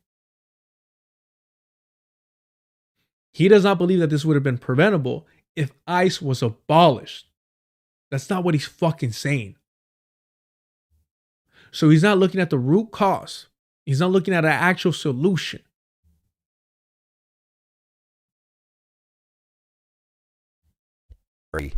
And I don't know. I hope. Maybe we're at the McCarthy moment. Do you have no decency? Do you have no decency? We have someone dead in their car for no reason whatsoever. And for no reason whatsoever. Because she dared to oppose the fucking state. That's the reason why Renee Good is dead. Because even through peaceful means, she dared to oppose the state. And that's why she's dead. That's a pretty fucking significant reason for me. That should be a significant reason for everyone. But he's trying to downplay the fucking situation. Even as he's, doing this performance, bro, you have no fucking range, homie. You have no fucking range. You're stomping on the fucking desk and your voice maintains the same fucking tone. Have you no decency, man? Where all the humanity? Somebody died in their motorized vehicle. It's so fucking performative, but he's not even trying. He's not running for re-election. He doesn't give a fuck. He can't fucking wait to wash his hands off of this shit. He's like, damn, I could have been VP. I could have had the cocktail, whatever the fuck was in Kamala Harris's drink. But instead, I have to pretend to give a fuck about these people. And I don't want to be right about this, but I said if they do this, they're going to create a chaotic situation where someone innocent's going to get killed. And they did it. And now we hear more political rhetoric. Enough. Enough is enough. And so to Minnesotans, don't take the bait. Do not take the bait. Do not allow them to deploy federal troops into here. Do not allow them to invoke the Insurrection Act. Do not allow them? I'm sorry, the people in Minnesota are the ones that grant Donald Trump the permission to do this shit? No, translation is, be good little citizens, go home, tweet about it, shout out into the ether. But don't you fucking dare create chaos in the streets. Don't you fucking dare disrespect private property. Don't you fucking dare confront our state pigs. Because then you'll magically be granting Donald Trump permission. You'd be allowing him to do what he wants when he wants, because that in reality, it's us, the people, that allow the president to do these things. It's fucking embarrassing. It's putting the onus on you motherfuckers. It's putting the responsibility on the Minnesotan people that are upset, that are angry, that want righteous retribution and justice. And the state will never grant you that.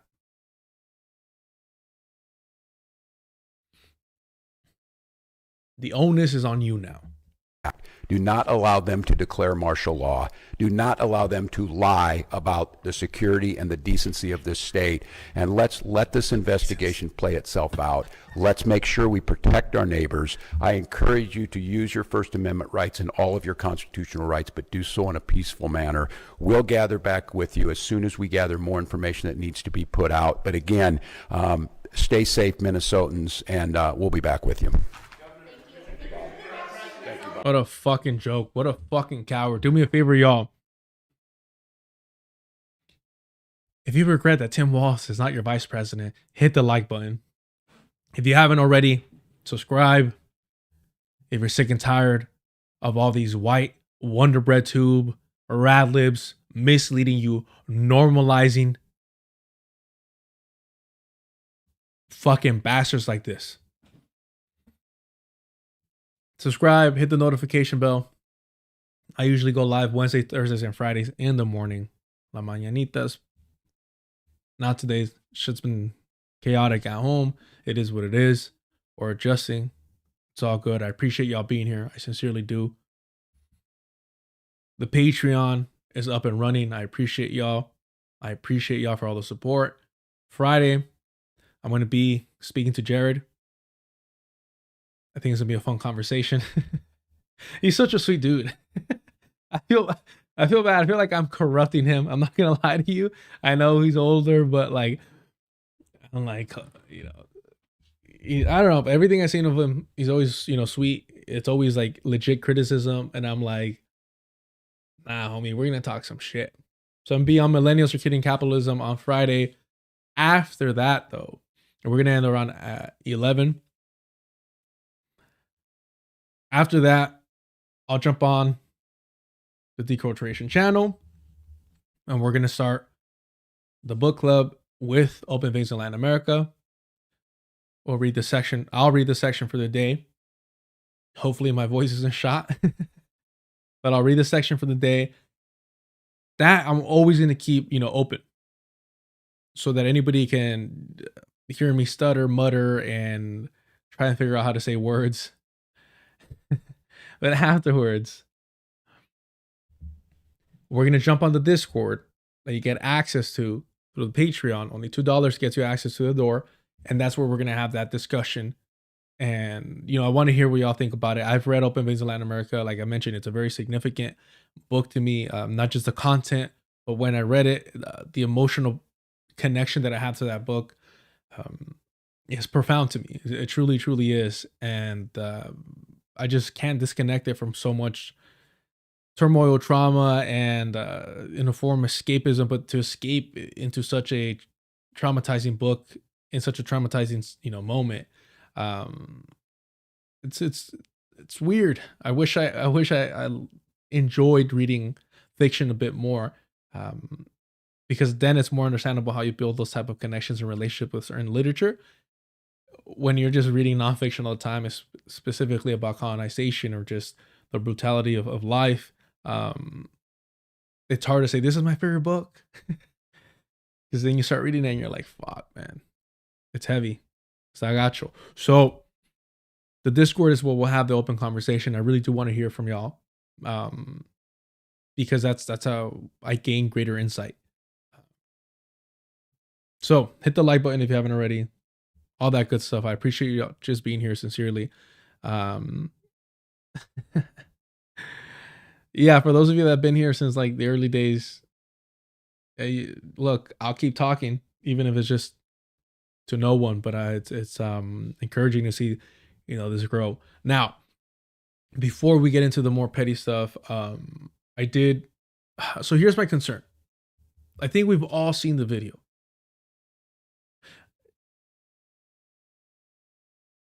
And I'm always weird about glorifying this stuff,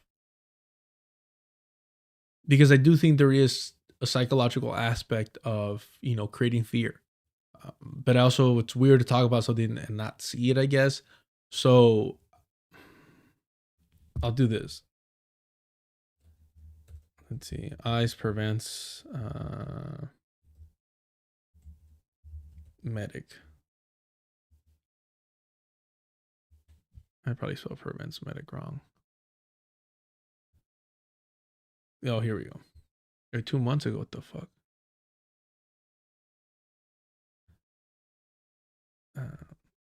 From scene, maybe? I think it's this one. Yeah. Whoa, that's super loud. My apologies. Can I go check a poll? No! Back up! Now! I'm a physician! I don't care. Understand. Can I go check their polls? No, back up now. I'm a physician. I don't care. And you know, that honesty is an unfortunate benefit of having these untrained dogs. Somebody more intelligent, somebody more well trained, somebody with more experience wouldn't be so fucking blunt about the reality of what every single fucking pig out there feels. They don't fucking care. Oh, you could help and assist? Don't fucking care. Because it's easier for them if their victims are deceased. It's easier for them. Now! I'm a physician! I don't care. We understand. We got EMS coming. I get it. Just give us a second. They sound like fucking NPCs. And there you have the one that's a little bit more polished, a little bit more professional. Look, I understand. Oh, expressing sympathy. Oh, wow. I also am human.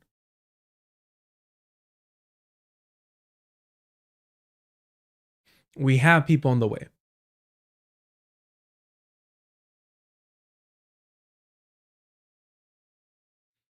Sure, you could help now. But why not wait it out? Be better for them if you do. We have medics on scene. We have our own medics. Where are they? Where are they? How can I relax? You just killed my fucking neighbor. You caught butter in the fucking face. You killed my fucking neighbor. Relax.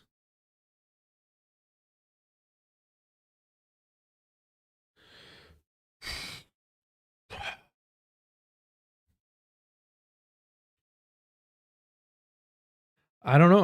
I just don't I don't have the fortitude.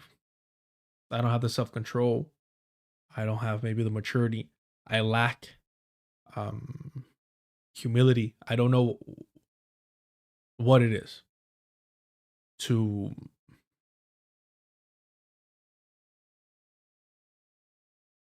agree not to escalate these situations. And maybe that's just an excuse to not participate in these things. But I don't like being led into the slaughter.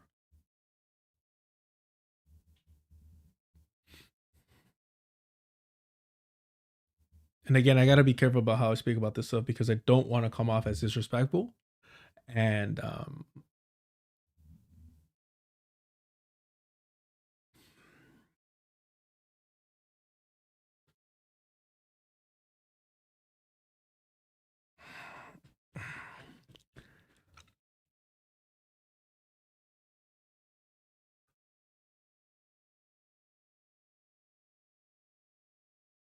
how many fucking times do they have to show us?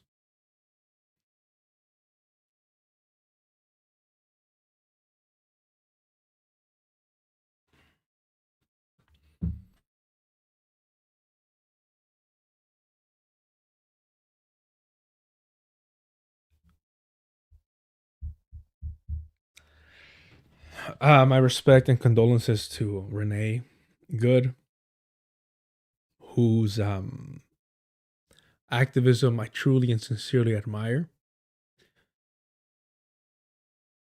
I don't want anything that I do or say to overshadow that. My frustration, my anger, and I mean this sincerely, is more egotistically directed at myself than anything.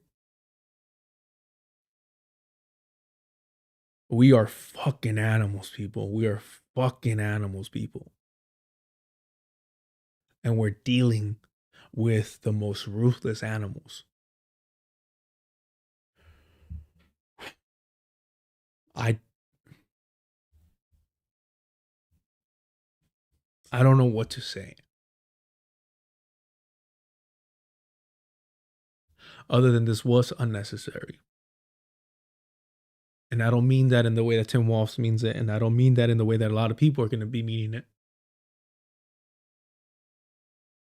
Because yes, as I mentioned earlier, it's unnecessary because ICE should not exist. It should have been abolished. Democrats abandoned that because that's a little too, it doesn't pull well.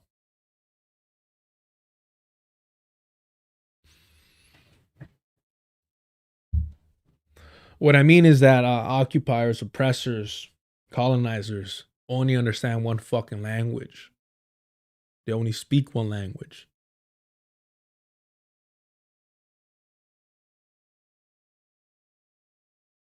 And it becomes almost impossible to engage in activities that these, and I'm not even being sarcastic, I'm not being condescending, like saints put themselves in. I don't have that. And you know that I don't advocate for adventurism. So I'm not over here saying, soy bien chingón, I'm going to do this, I'm going to do that. I'm not saying that at all.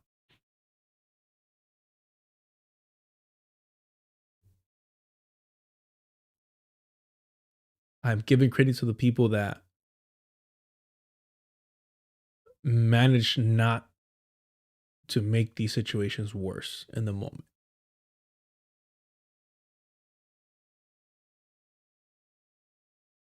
Because I think I would.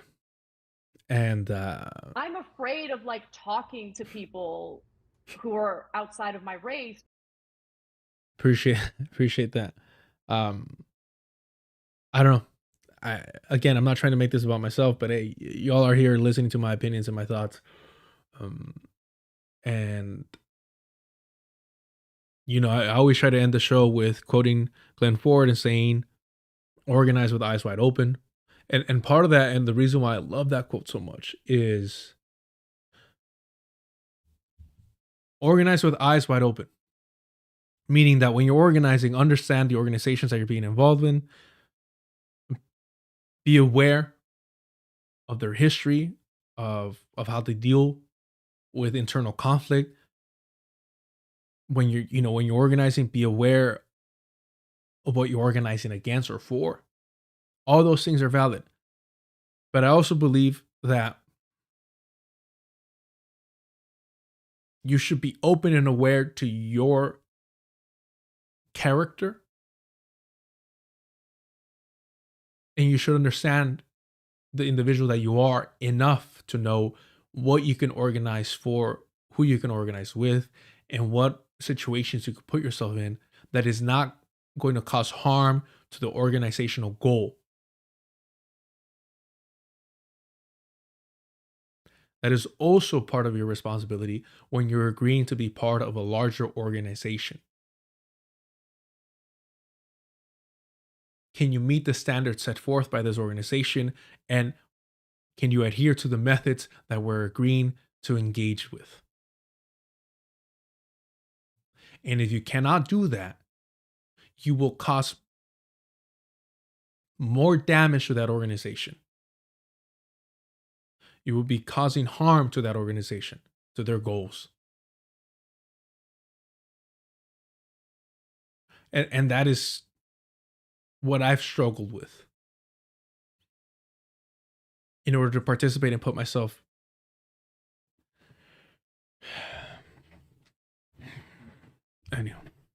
Anywho.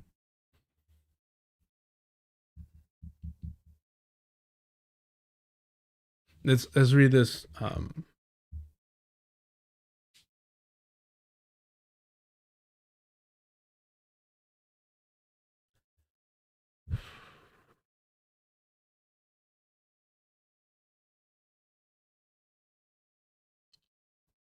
I just gotta bite my tongue sometimes.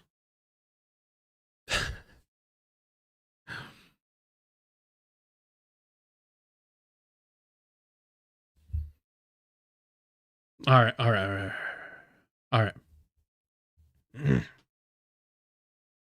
Palette cleanser, and then we'll do some reading. All right, we'll do that. We'll do this. Deculturation. For those of you that don't know, thank you to the chat. Y'all put me on to Anthony. Don't worry about it. Podcast. Great looking man. Great fucking sense of style. Look, I'm a hater, but I'm honest. I don't like this motherfucker. The more I listen to him, the more I dislike him. I think he's an opportunist. I think he saw that there was a benefit, financial status, career benefit to suddenly pretend you give a fuck about Palestinians and that you dislike the Zionists at H3H3. Sorry, I need this palate cleanser. And then we'll read what I wanted to read. But I need this palate cleanser. Every now and then I'll just jump in and try to listen to his show. And it's like, man, I wanna like Homeboy. I really do. I like their style, I like their sense of humor. I don't know if he's a singer or not, but whenever he starts singing out, I appreciate it.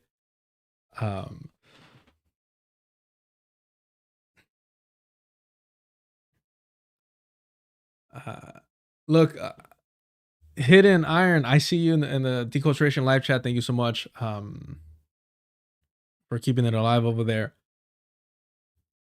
Yes. So Hidden Iron says Anthony lives in Lebanon. They're being attacked by Israel too. Yes. It's not the first time that the Zionist entity has attacked Lebanon. In fact, part of my frustration and dislike, disdain really, of Anthony is that he's trying to pretend that he's ignorant. Oh, I didn't know. I didn't know Ethan Klein was a Zionist. I didn't know Hila Klein was a Zionist. Well, I knew that Hila Klein was in the IOF, but they have mandatory conscription over there. So, I give her a pass. Ethan Klein kept his Zionist citizenship. That says that says more than enough. But this motherfucker will say, no, gave him the benefit of the doubt. I bought thousands of dollars worth of Teddy Fresh, the IOF fashion line that Hila Klein launched. The very same one that Hassan Piker was begging for, asking for. The very same one that once they had a falling out, he used Teddy Fresh, the IOF brand, to mock, Hila Klein, Ethan Klein, but use as a prop homeless people. See, not even homeless people want your IOF gear. But a Nepo white multimillionaire was begging for it, was promoting it. And Anthony was purchasing it. You're in Lebanon, homie. The Zionist entity wants your land. You've known this. And you were still this is cult level fan of H3H3. His whole fucking setup is inspired by H3H3. He spent thousands of dollars on IOF gear. And what made him, what solidified it for me was that he admitted that he was part of a production team filming a documentary on Palestinian refugees in Lebanon. So you can't even say I was unaware of the plight, of the suffering, of the subjugation of Palestinians at the hands of Zionists, at the hands of the IOF. You can't even claim that. You saw it firsthand. This motherfucker said, I was helping, film or produce some shit.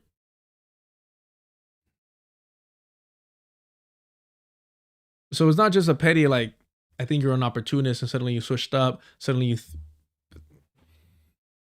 Look, people can change. People could draw a red line somewhere and be like, all right, enough is enough. I'm not a fan anymore. But the way that this motherfucker moves makes it clear that he's not willing to own the fact that he didn't give a fuck that Ethan and Hila Klein were Zionists.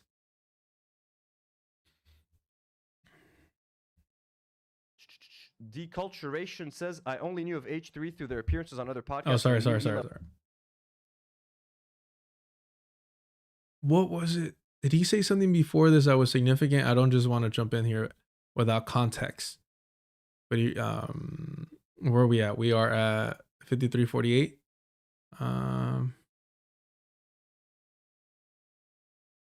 Let's see.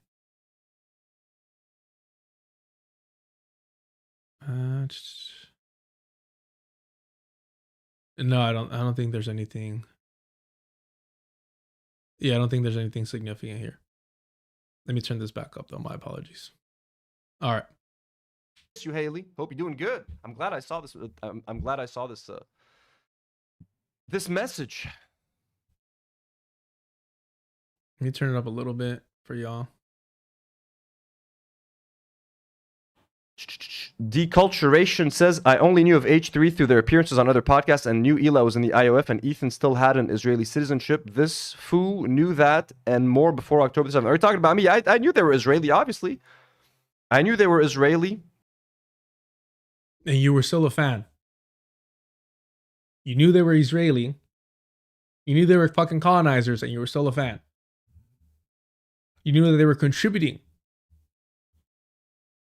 to tormenting your country, and you were still a fan. They used to have Ethan used to have pretty good takes on Israel. Like I never used to think he was an extremist. He used to hate Israel. I never used to think he was an extremist. He was just a moderate. He was a moderate Zionist. Hell, he was even a liberal Zionist. So that's fine. That means I get a pass to purchase thousands of dollars of their merchandise. That means I get a pass to glorify him in such a way that I make sure that my whole fucking setup is an homage to a Zionist production.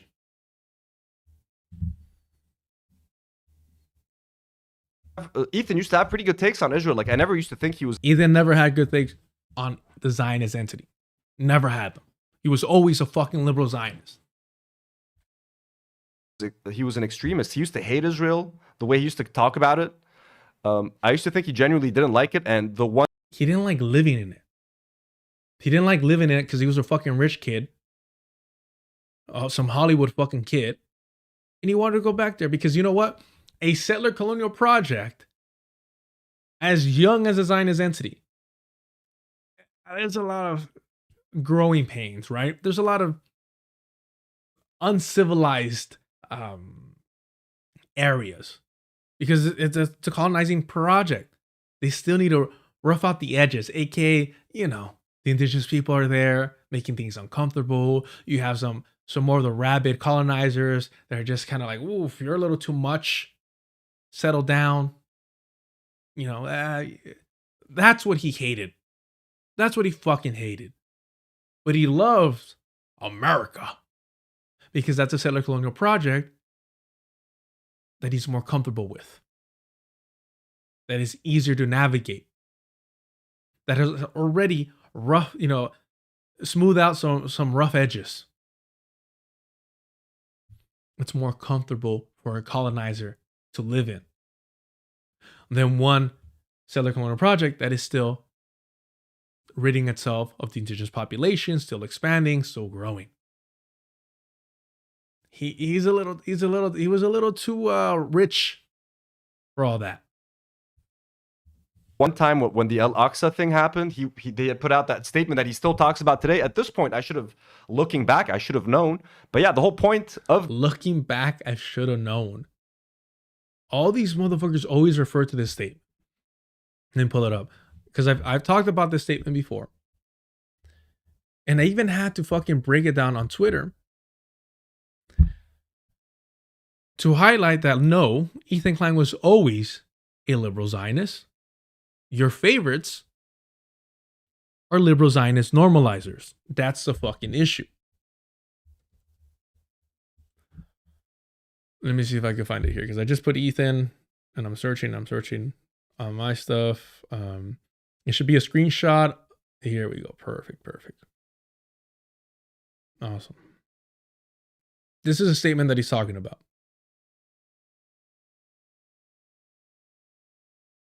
From Ethan Klein, my thoughts on the Palestinian/Israeli conflict. That's already a fucking wrap. Before you read his statement, this is already a fucking wrap. This is already confirmation that he's a fucking liberal Zionist, calling it a conflict.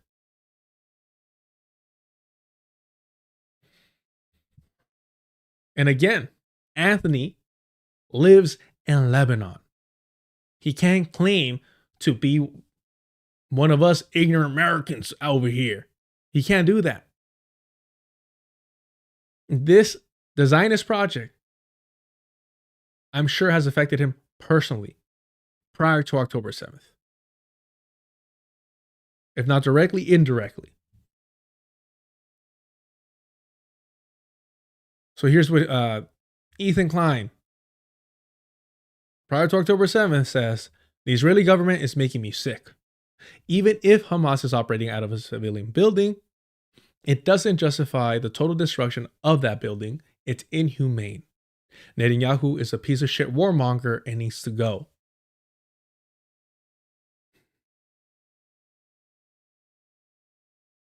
I mean, now we've understand and normalized the fact that, like, hey, when these fools keep pointing the finger at Benjamin Netanyahu, it's a way to escape responsibility and holding the Zionist project accountable. As a dual citizen, why do you still have a Zionist citizenship? Because you want the perks and benefits. Because maybe that's your retirement home. Maybe if things don't work out here in the States, in this early colonial empire, you'll go back to one that prioritizes you a little bit more. A little bit more. I love Israel. See, it started off with the Israeli government makes me sick. The Israeli government, the people occupying those political positions. We need to vote them out. It's a very liberal take. I love Israel, though. And the Israeli people, who are the Israeli people? Colonizers, settlers, invaders, occupiers. They deserve a government that actually believes in peace and not force and violence. What is peace for the colonizer? What is peace for the colonizer? The colonizer can only achieve and acquire peace through the complete subjugation, ethnic cleansing, extermination of the indigenous population to where they are no longer a threat to them. That's when they can achieve peace. Only then. Otherwise, and they're quite aware of this, the indigenous people will always resist. The ultra-right Jewish settlers, the other settlers are fine, but it's the ultra-right settlers. They're the fucking problem. The original settlers, though, they were different. They were different. They were nice. They were kind. They weren't these ultra-right Jewish settlers. No, some of them were even socialist settlers. Oh, man. Are among the greatest provocateurs or provocators, I don't know, in the world. They are shameless and hateful, fueled by religious zeal, and enabled by the Israeli government. I wish the settling and repossession of Palestinian land would stop. Okay, when do we start? Do we go back to 1948? Do we go back to Nakba? No, of course not. Of course not. Just like Gabor Mate, nah.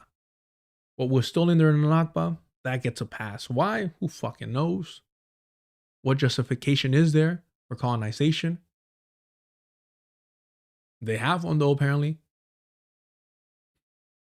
I wish the bombing in Gaza would stop. Gazans deserve to live a life free of fear. For all the crimes Hamas has committed, the crimes of resisting, of course, we must always remember that they are not Palestine. That's crazy that the people putting their lives on the line to free Palestine, to liberate Palestine, are not Palestine. Because in their minds, a good Palestinian is quiet, docile, turns the other cheek, and takes what they're given. They never fight back. The Israeli government holds all the power, and it is on them to stop the violence and show a true willingness for peace. This is what he's referring to. This is what Anthony fucking read and was like, yeah, I'm going to order more Teddy Fresh. Oh, I'm gonna get another hoodie. I'm going to get another beanie. Hassan Piker thought the same fucking thing. Except that fool got free merch. Except that fool got free merch. Can I find that fucking video quick? Let's see. I should be able to find it pretty quickly. Let's see. Hassan Teddy Fresh. Let's see if it pops out.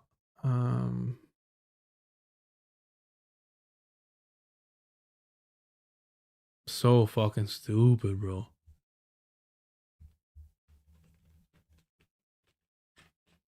Look at this shit.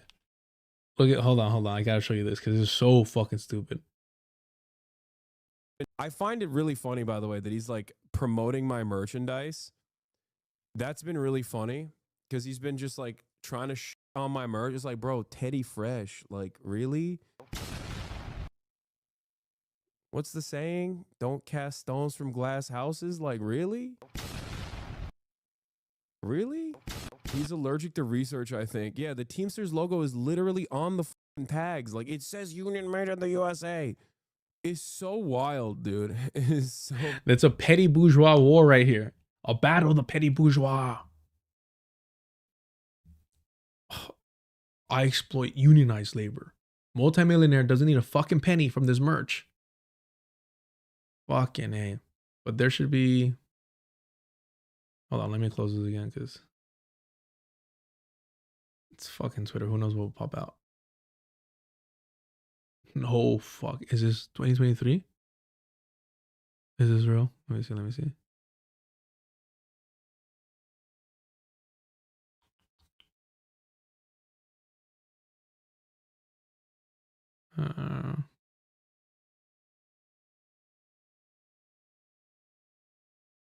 This is from 2023, so it might be legit.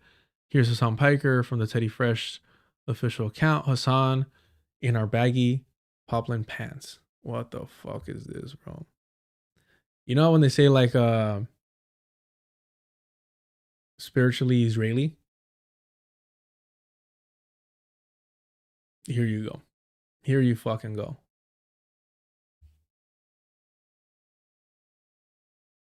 Here you fucking go. Promoting the IOF fashion line. God damn. Fucking white people have horrible taste.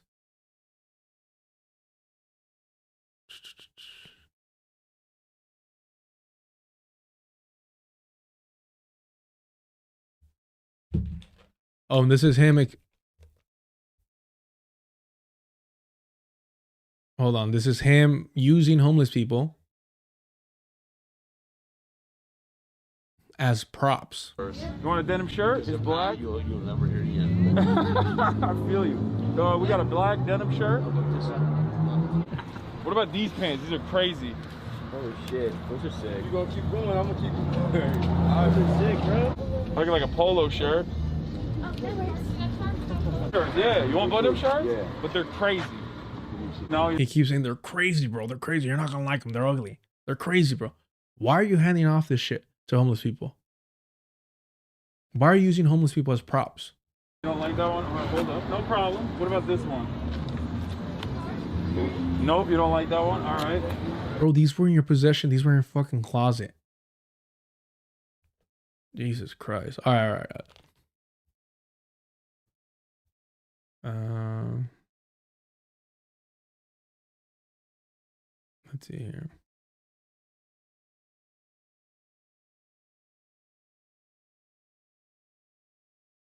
Oh, well. All right, let's move on.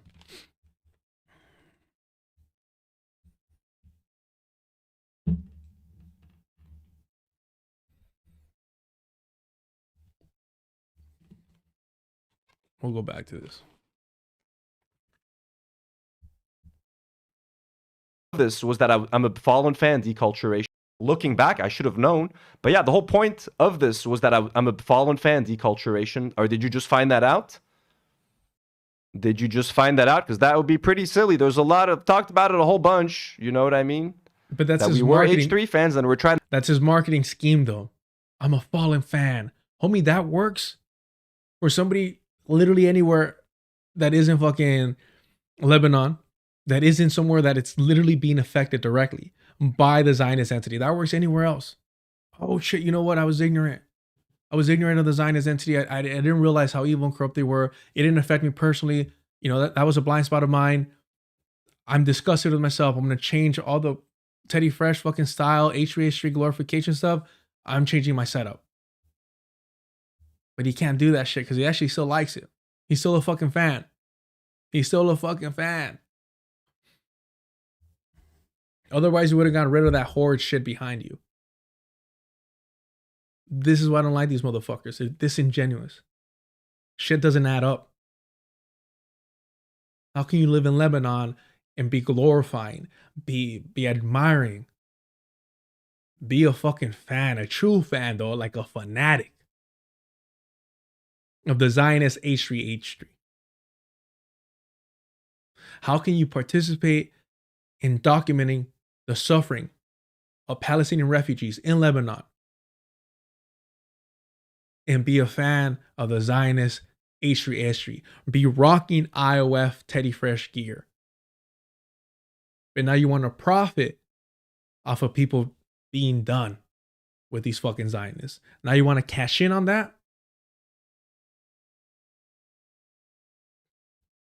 But I'm the fucking hater. There's a lot of talked about it a whole bunch. You know what I mean? That we were H3 fans and we're trying to make up for it now. So if you're just here to be a dick, I suggest you, you know, I will rethink that. I rethink that. Is that a threat? Is that a challenge, mijo? If you're here to be a dick, I suggest you rethink that. Or else. That's my secret cap. I'm always a dick. I'm always an asshole, bro. Because I hate fake motherfuckers like you. I see an opportunist. I see a fucking opportunist. I see somebody profiting off the suffering and exploitation, subjugation, the genocide of Palestinians. That's what I see. Because until you saw that you can make some fucking plata off of this shit, you're a fan. This shit might work with all the fucking white people that are jumping shit from H3H3. That shit might work with all the fucking white people, homie. Aquí no, cabrón. Aquí no way. So, I'll try not to engage too much with their chat and stuff like that. But hey, when that shit's moving slow and, you know, I know I could get in a comment in there, I'll do it. I'll do it. I don't know if I'll do super chats anymore because I did that before when I was like, all right, maybe there's a chance here. Because he has moments where you can be honest. You know, he was honest about Hassan's shortcomings, so that's cool, but be honest about what an opportunity you walk out on. Be honest, just be blunt. You saw a lane and you're taking it. You knew better before, and now you're pretending to redeem yourself. Some of us are irredeemable. I sure as fuck am. All right, that's the petty stuff. That's the petty stuff. There's a little bit more context here. Let's hear this. I think some. And then to that in a second. all the time. It's and we so can't- annoying. Oh, this is the other reason why I can't fuck with this. He continues to defend and glorify iDubbbz, who is one of the anchors for promoting, racism, anti-black racism on YouTube. This is like the king of, Xbox Live over here. I'm taking the throne from Dr. Ball. That's the goal right there. Nah, that was, I forgot what it was that he did that was like extra petty that he mentioned. Oh yeah, it was the last stream that they did for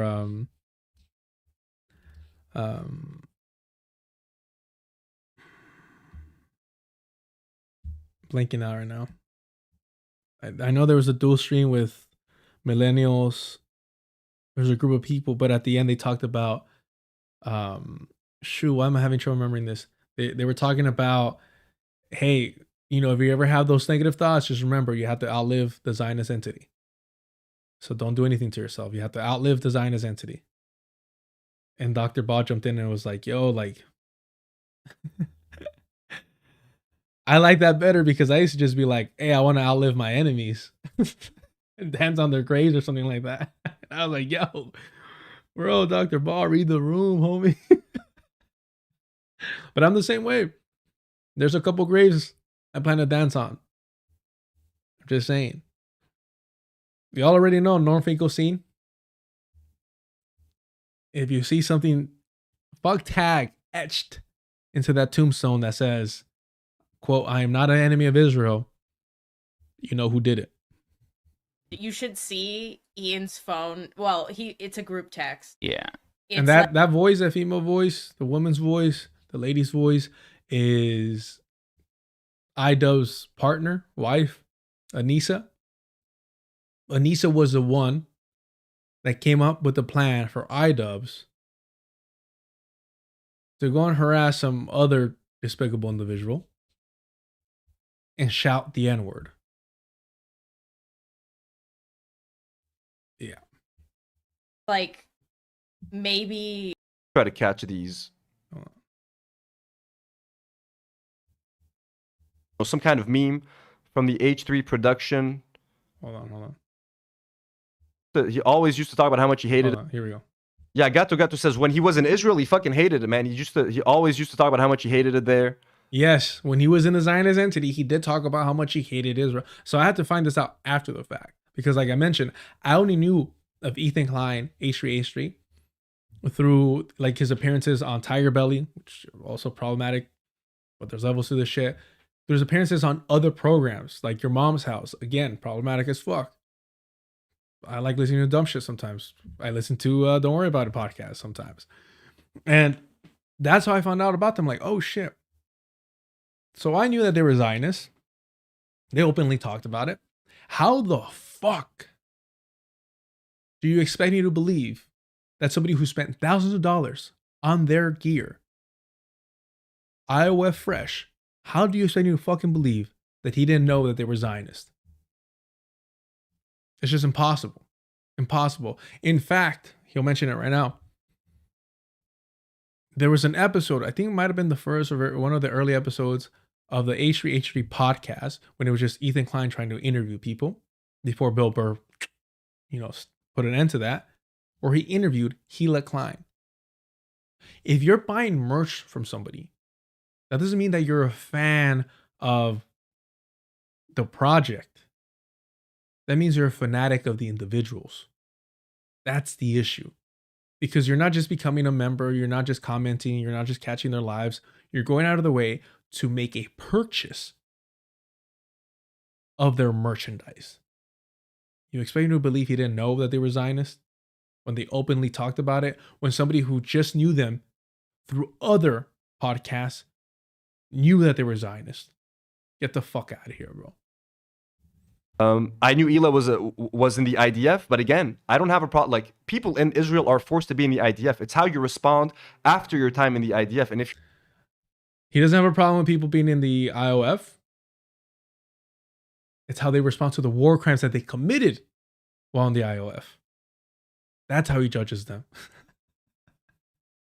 like, people in Israel are forced to be in the IDF. It's how you respond after your time in the IDF. And if you reflect on your time in the IDF and look back on it with like some kind of shame or something. I had never seen the clip of her talking about her time in the IDF and the raid in Ramallah. I wasn't aware of that. I hadn't seen that particular video. Complete fucking bullshit. You're just complete fucking bullshit. I don't know if the H3 actually pulled it down, but let me see if I can find it here.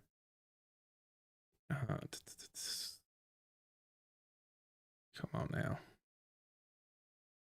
It is H3 podcast, Gila Klein interview. So it was 8 years ago.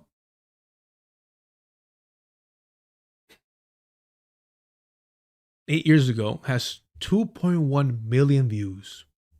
2.1 million views. Do you truly expect that somebody who's spending thousands of dollars on IOF Fresh didn't watch that? The clip from 8 years ago, where she talks about her time in the Israeli military, the Zionist military, has 1.2 million views. Now you can say, oh, well, those views grew because, after October 7th and yada, yada. It was still huge. And if you're a fanatic and you're buying their merchandise, you're definitely catching the episode where they're going to talk about, their personal lives, about their upbringing, about growing up, about how they met, all that fucking shit that you tune in for. The individuals. At a certain point, it goes from tuning in about the subject to the individual. That's what I'm trying to prevent here, the parasocial stuff. Fucking A, bro.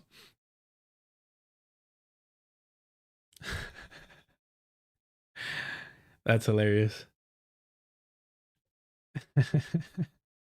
You should sell a t-shirt that says, I went to the deculturation paid book club and all I got was chronic depression. That's funny. Look, the book club is not paid for, to be clear. It is the opportunity to talk your shit is what $2 is going to cost you. Everyone's going to have access to me fucking reading the sections and whatnot. But, I'm only saying this because I'm still uncomfortable with it all. I've never seen the clip of her talking about her time in the IDF and the raid in Ramallah. I wasn't aware of that. I hadn't seen that particular video. Mm-hmm. At least I don't think. There it is. There it is. He had to give himself the out. I haven't seen that particular video. At least I don't think I have. Look back on it with like some kind of shame or something. I had never seen the clip of her talking about her time in the IDF and the raid in Ramallah. I wasn't aware of that. I hadn't seen that particular video. At least I don't think. But everything I had heard them say at the time, and I wasn't all that well informed on Palestine and everything. Bro, you talked about filming a documentary about Palestinian refugees in Lebanon. This is why I tune into this shit, because I am a fucking hater, homie. I'm a bit of a dick. It's fine. But I'm honest about this shit. Estoy derecho. I'm honest about this shit, bro. And I don't think you're an honest character. I need to get my passport fixed and all that shit because homie was calling out AB, homie was calling out Ethan, which, hey, get the scrap, get to scrap and it's all good. I didn't care until he started bragging about his trainer being some like Olympic level trainer, this and that. And just like, who was that character? Isaac Overzealous or whatever the fuck. When I know that there is like a certainty that you can kick my ass, that's what gets me excited. That's what gets me up to go fucking do some road work. That's what gets me to fucking actually show up consistently to train. So look, if you're a gracious host in Lebanon, I'll get my paperwork fixed. I'll do everything that I can. I'm not a boxer. Especially I've not been trained by an Olympic boxing coach. But I'm always down for some CT, Anthony. I'm always down for some CT. And I'm not a bully. I'm not trying to pick on somebody who has no combat experience, no training. You look like a big boy too, just like Isaac. So I'm sure you fools dwarf me. That's fine. I'm an average height for a bean. It's cool. So I do want the scrap. I do want to scrap. I'd be lying if I said I didn't. I don't know. I'm already trying to say he looks like he has like long, like he's got like reach. Because his shoulders are like, I already measured that shit out. The little Tony Ferguson trying to measure that out. And I'm already fucked. I can just bypass the jab, make sure I don't throw a kick accidentally. Get my ass jumped in Lebanon, you know? I'm done to find out. But my one condition is you gotta take me to the best fucking spot to eat. That would be my condition. Yeah, I don't need to explain myself to you, but anyways. Yeah, but if yeah, you do, homie. Yeah, you fucking do. You know why? Because you have a guilty fucking conscience. Because you know you're fucking full of shit. That's why you're explaining yourself. I don't have to explain myself to you. And yet you did. And yet you fucking did. Informed on Palestine and everything. I don't need to explain myself to you, but anyways. But if you were in the IDF, but you're like reformed and you recognize what the IDF is and how shitty it is and what you were a part of and how complicit you were in perpetuating this genocide and colonialism and all that sort of thing, then it's fine. You got to be able to recognize that stuff. But if you're not, and if you still support the IDF like Ethan and Ela are doing, especially during a genocide, then yeah, I'm gonna have some fucking issues with them, and I'm gonna call them out. His criteria is fucking hilarious. It's perfect for a liberal Zionist. That criteria is perfect to garner a liberal Zionist audience. Smart as fuck too. I respect that hustle, Anthony. I really do. I really fucking do, man. I really do. All right, I do want to read this portion just to kind of reference a little bit on Minneapolis and the murder of. And I know I just had to take a break from that. I really did, because I don't want to say anything out of pure emotion. But we're just briefly gonna touch on this, and then I think I'm gonna go back to being petty right after. I'm not gonna lie. Here we go. Shout out. Oh, I don't know what their name is on the, if they're in the chat, but I want to make sure that I shout them out. Otherwise, where are we at? Oh, I don't know if they're cool with me sharing their Twitter handle. Excuse me. Ace, shout out to you. So I just want to read this briefly here. Consequently, yeah, this is where it was. This is the title of the piece over here. The terrorist label and the criminalization of revolutionary black movements in the U.S.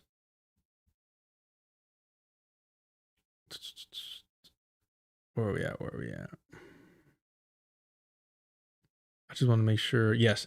Former Black Liberation Army Field Secretary and 19-year political prisoner, Dhoruba bin Wahad, on the limitations of claims of innocence for political prisoners. Yeah, that's always kind of been like a weird thing where I'm like, why do we always emphasize on innocence? Even if they did that shit, they had every right to resist. I just want to read this section right here, and then we'll move forward. There we go.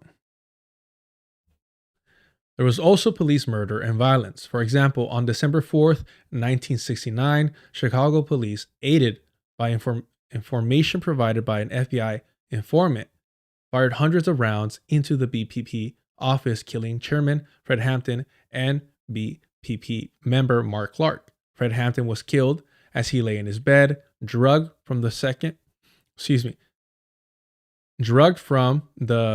Seconal secretly given to him.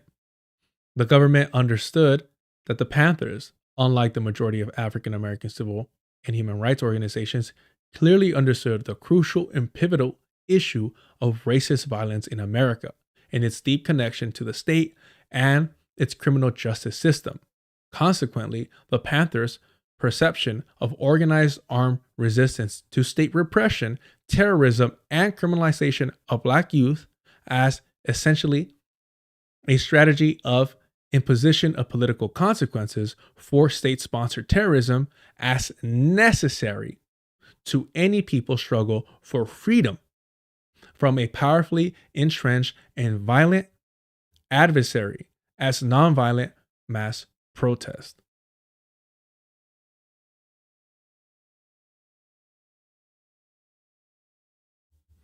History supported the Panthers' perception whenever people, the lower class, exploited and disenfranchised, rise up against the rulers.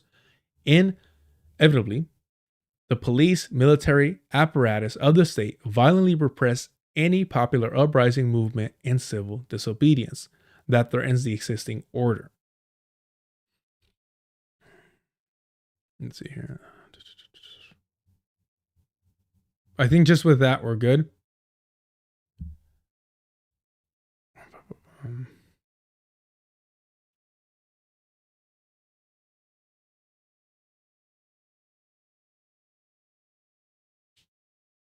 But I did want to read this at some point. Literally, like right now, and it's you know, I think y'all can relate to this. Every so often, you'll just kind of be pulled, or kind of like be just really entrench yourself into a specific individual's writings. And Daruba, I don't know. I don't know why right now. It's just, a homie's got me in a chokehold that I'm like, all right, I want to read more of their stuff. And please understand that when Kristi Noem, she called Renee Good a terrorist. That's what Kristi Noem did. She called Renee Good a terrorist. Let me see here. Let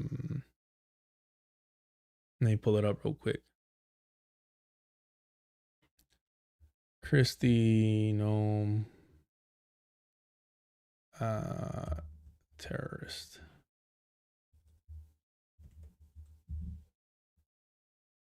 Let's see if I can find the video.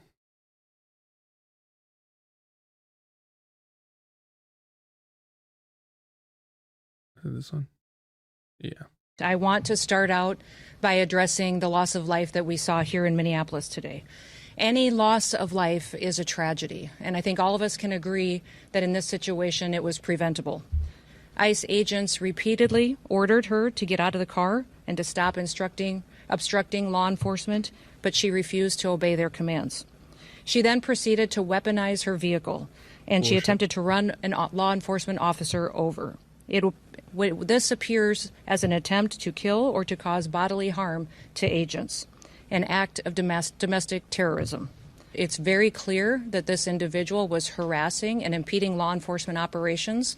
Our officer followed his training, did exactly what he's been taught to do in that situation. Look, not that it fucking matters, but they're literally trained not to get in front of a vehicle. Literally trained not to get in front of a vehicle. But that label terrorism, immediately, that card gets pulled every time. They'll tell you never to pull the race card, but they'll pull the terrorism card on you immediately. And took actions to defend himself and defend his fellow law enforcement officers. And we'll let the FBI continue the investigation to get it resolved. Since we have been here in recent weeks, we have arrested over 1,500 criminals off of the streets. So, with that in mind, let me pull up and I'll read the introduction to this. Let me see here. Just to entice y'all to read this. Here we go. Many people fighting for human rights who oppose Obama's policy of rendition torture, which is euphemistically termed enhanced interrogation technique, identified detention, state-sponsored murder by RCVs, drones, have simultaneously called upon President Barack Obama to remove the Shakur's terrorist designation arguing that Asada is innocent of the murder charges that resulted from her 1973 arrest, unlike their opposition to Obama's illegally conducted war on terror. The same people who oppose the murder and detention of so-called militant and jihadists without according them legal due process, nonetheless implicitly recognize that those targeted by the U.S. are in fact members of movements targeted by the U.S. government and would not be otherwise targeted were they not. Yet notably missing from most public statements decrying Asada's designation as a terrorist were attempts to place Asada's case and the terrorist designation in the political and cultural context of the Black liberation movement in the United States. Instead, officials at the highest level of government have little trouble placing the movement of the 60s in context. President Obama, during his speech, commemorating the March on Washington, recounted his version of the 60s, claiming Black people lost their way when legitimate grievances against police brutality tipped into excuse making for criminal behavior.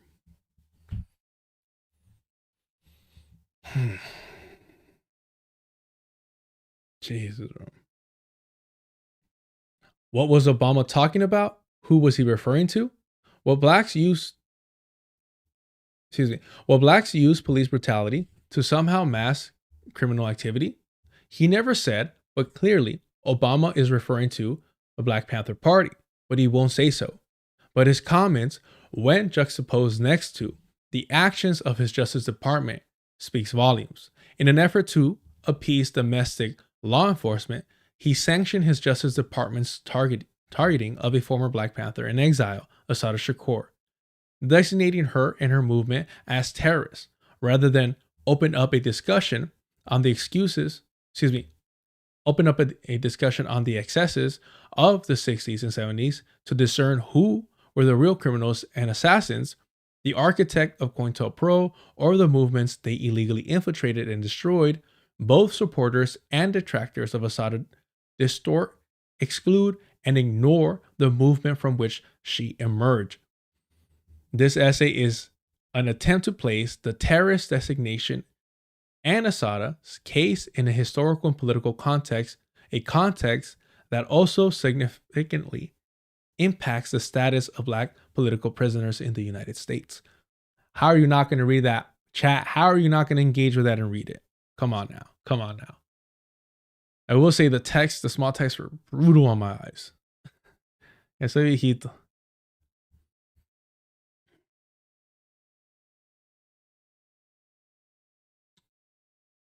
Yeah, ASD. If she did it, then it was a righteous action that she took. But please check this out. It's called The Terrorist Label and the Criminalization of the Revolutionary Black Movements in the U.S. Awesome. I'm so hungry. I'm not used to this. I was going to read this. I'm going to save this for tomorrow because I was being petty. I just don't think that is the appropriate time. It kind of is. Kind of is. But we'll read this tomorrow because it's late already. I'm not used to streaming this late. I'm pretty hungry. But because, last time somebody was crying that I was being an anti-anarchist, which is not the case at all. In fact, I would be more understanding if, Marxist-Leninists were critical of my embrace and willingness to work alongside anarchists and not be hypercritical of them. And I think this piece by Huey P. Newton, Huey and Anarchists and Individualists as Related to Revolutionary Struggle and the Black Liberation Movement, kind of does a great job at being critical of anarchism while not being disparaging of non-white anarchists. And I truly, truly appreciate this piece. But I'll read this tomorrow just to hit all the headlines of this. I want to emphasize that we didn't really talk about Maduro, and I won't have time to do so today. But this is an aspect that I really want to emphasize because too often, this whole idea that, behind a great man is always a great woman. One, the sexism is there fully, but I did the mistake of, and I did this for quite a bit when really learning about John Trudell and learning that the state, lit his house on fire, and his, I believe, mother-in-law and his pregnant wife and their children were trapped in the home, and they died in that fire. And like, even now I'm doing the mistake of forgetting her name.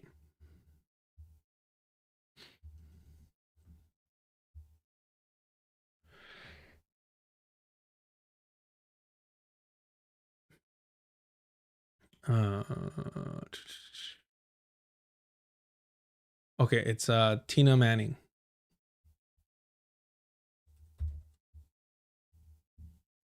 So again, my apologies. And so I'm doing it now, but I'm trying to get better.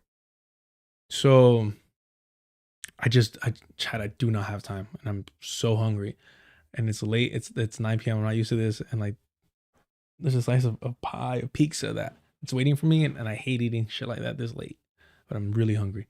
But I did the mistake with Tina Manning, and I'm still falling short in adjusting that mistake of thinking that, oh damn, like, the state murdered his family in order to, like, to hurt him. But Tina Manning, as you can see here, was an activist in her own right.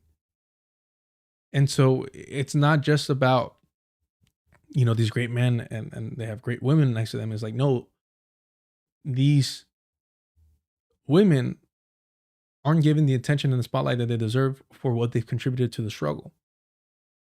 And, shout out to Millennials Are Killing Capitalism. I want to highlight this portion here before moving along to petty stuff. But it did remind me of, and my continued dismissal or belittling or not respecting the work that Tina Manning did. And that being a reason why the state was also going after her. So we should always do our best not to diminish the work of women in the struggle in general, but specifically when their husbands, their partners are given so much attention. Especially because more often than not, they have to put aside their investment in the struggle to raise, their children. All right. Sorry about that. Terrifying. All right, this part here.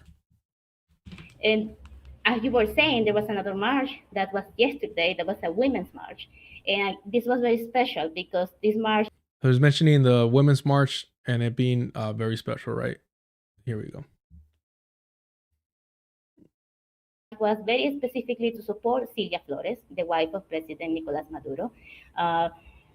Because she's not just his wife, she is actually a tremendously important political and feminist leader in Venezuela.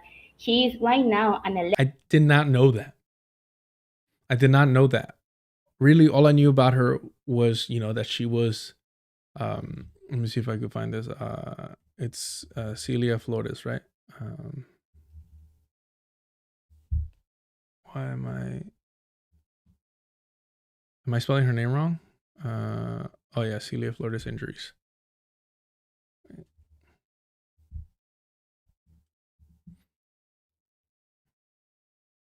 So we first got this, let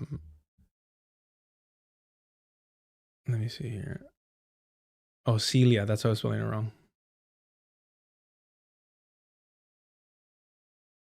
Here we go.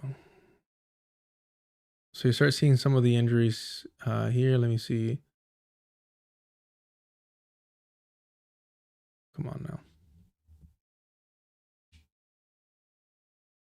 Well, that's not a great picture, but in the court depiction,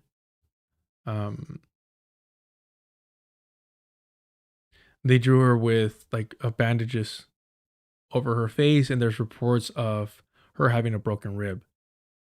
Oh, here we go. This is the one. So you see a bandage over the forehead.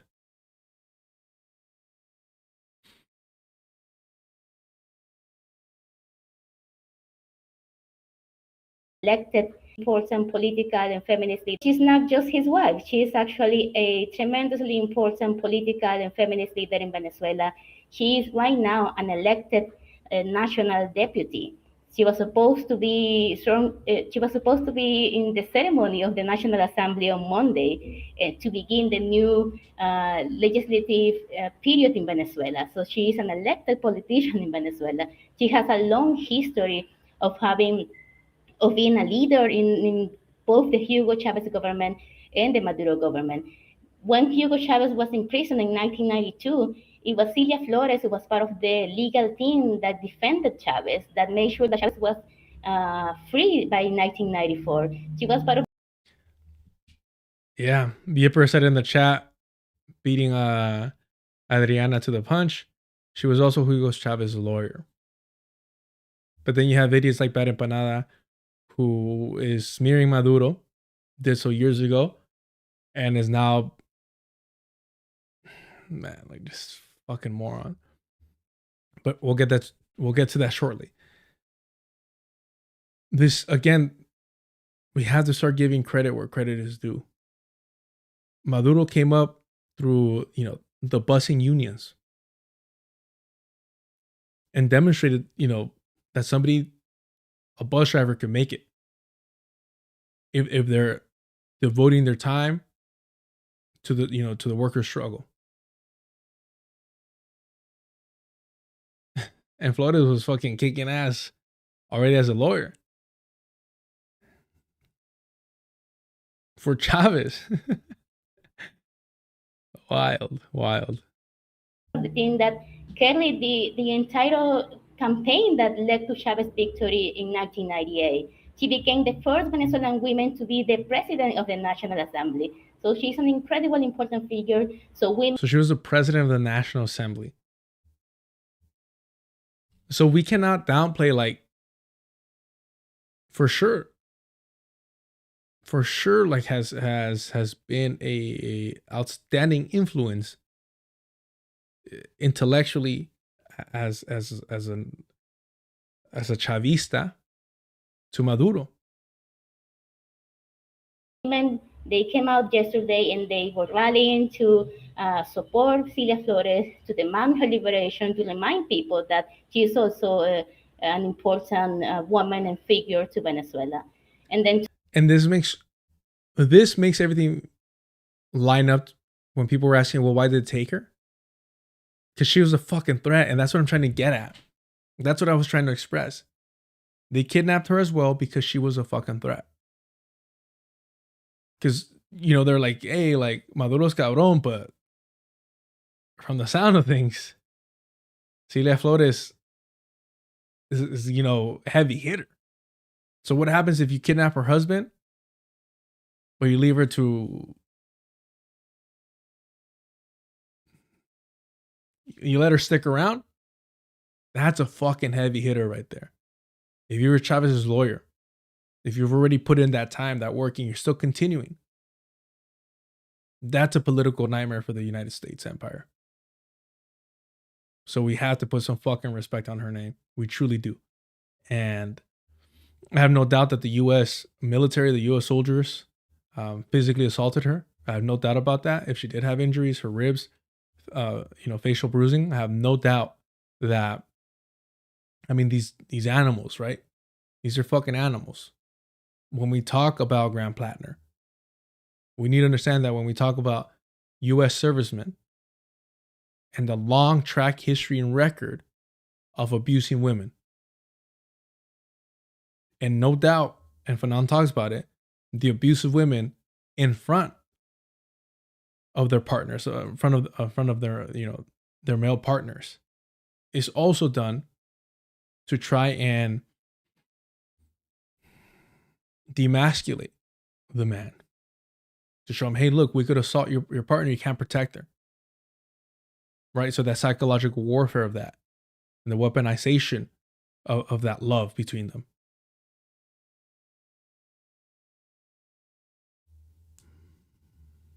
Today, we had all the communes in Venezuela, all popular organizations. Just to be very clear, Yipper, Si soy machista, I am a sexist towards white women. Forever. They also staged their own rally today in the west of Caracas.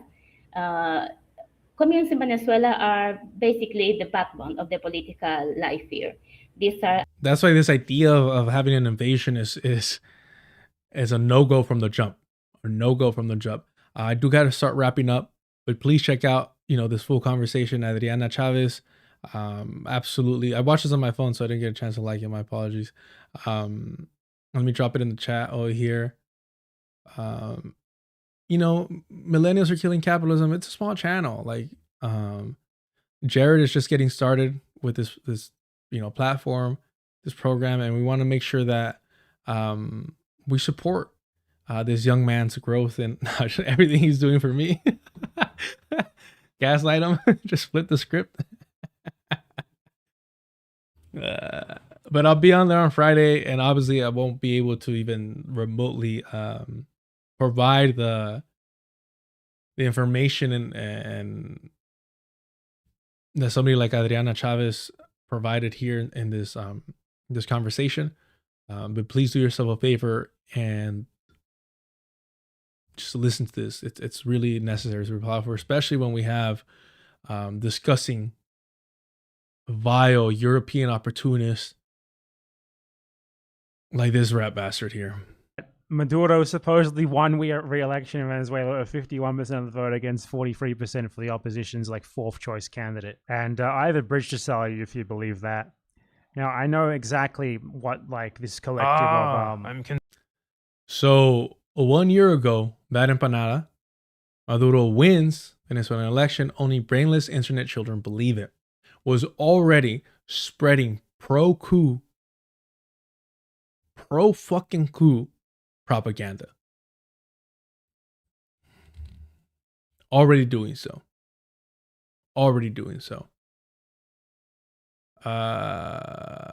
Evan Cordona, why you use women's race to be sexist? It's a bit of a joke, but in sincerity, I'll be serious for a moment. Brown men, black men, non-white men cannot subjugate white women. We do not hold power over them, but they do so. They pretend that we do in order to weaponize their white tears, to further vilify black and brown men. Because their sole goal is not equality. Their sole goal is not the equality of women. Their sole goal is to be equal to white men. And the way that we continue to infantilize them, the way that we continue to believe their tears, literally is at the cost of life of black and brown men. And we have to view women, or white women, that's why I'm putting race into it, as equal to, in their complicity to white supremacy, as white men. We have to recognize their equality in that fucking program. And the way that it gets dismissed, downplayed, is at our own detriment.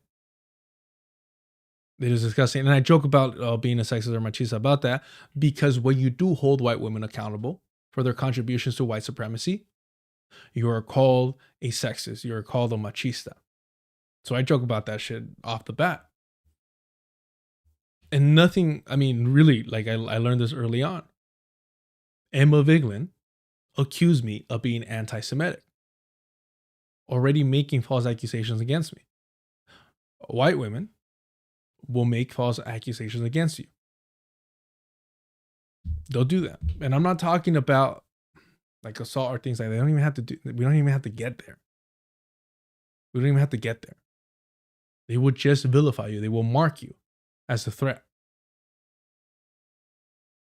And we'll take their word for them because they're all Disney princesses. Boom. She got a little tan going on. I think she hits a tanning booth.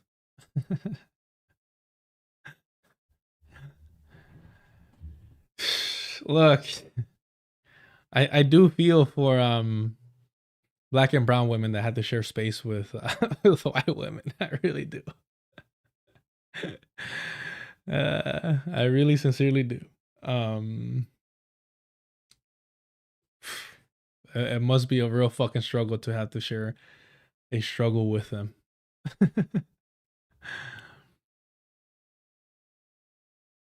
Bro, come on, you're watching too much Nation of Islam. I get it, but it's a slippery slope. And that's why I joke about that's why I joke about it, because it's like, it's only as serious as you want to make it. But if you do not, sincerely, all BS aside, if you do not view white women as equal contributors to white supremacy as white men, then you're the sexist. All right. Let's listen to this fucking opportunist. Identity with like treating politics as a subculture in which they've dedicated themselves, they're mostly Americans who have dedicated themselves to self-hatred. And the way that what I've learned about BadEmpanada and his cult, who have already threatened to dox me like off the bat, to contact all the countless lovers that I have. Like, homie, I'm not Hassan. I'm not a fucking degenerate. Oh, well, we don't like using the word degenerate. But yeah, I have a little thing called self-control. But anywho,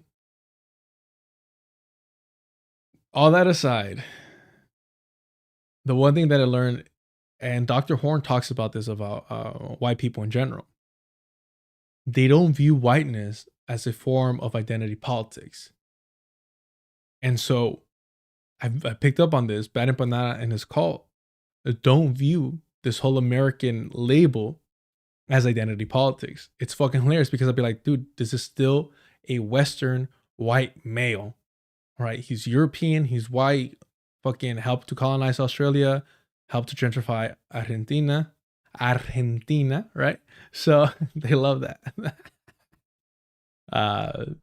Something like this is still somebody who benefits from white supremacy and Western imperialism.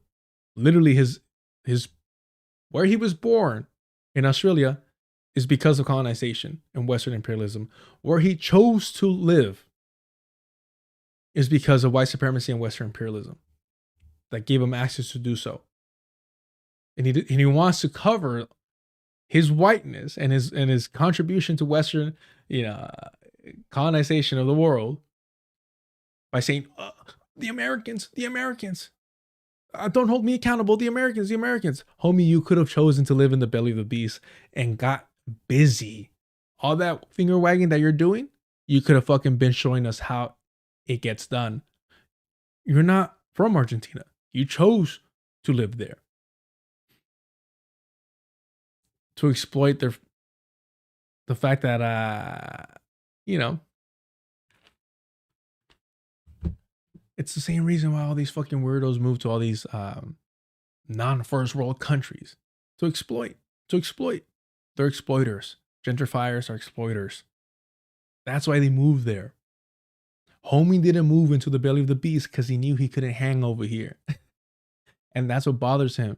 He had a chance to fucking step up and to show the world what a true leftist organizer can do. If he's really about it, he could have came over here and shown us. He could have led the revolution. He could have done it. But instead, he chose to go to Argentina and play it fucking safe. And you best believe, bro, the money that he's making, on YouTube, and how the fucking economy is in Argentina, this motherfucker loves the administration right now. It loves them. Exactly. Banana bonds are Argentina and Australia not American allies. This motherfucker acts like he doesn't got skin in the game and he's not benefiting from the fucking beast. Stop. No one is happier than to see the Australian economy collapse. Nobody is happier than that, than a fucking gentrifier. Nobody is happier than that. Nobody's happier than that, bro. It is fucking cute, though. This fool I promise you, this fool is like worshiping, is grateful, goes to bed every night thinking. Fucking, what's his name? Melee. He's like, oh, thank God we have Melee. Because now this motherfucker is for sure one of the wealthiest people in Argentina. But this is what I want to focus on. It's not just him calling Maduro a dictator a year ago. It's not just him claiming that Maduro was, let's see here. Oh, this part, man.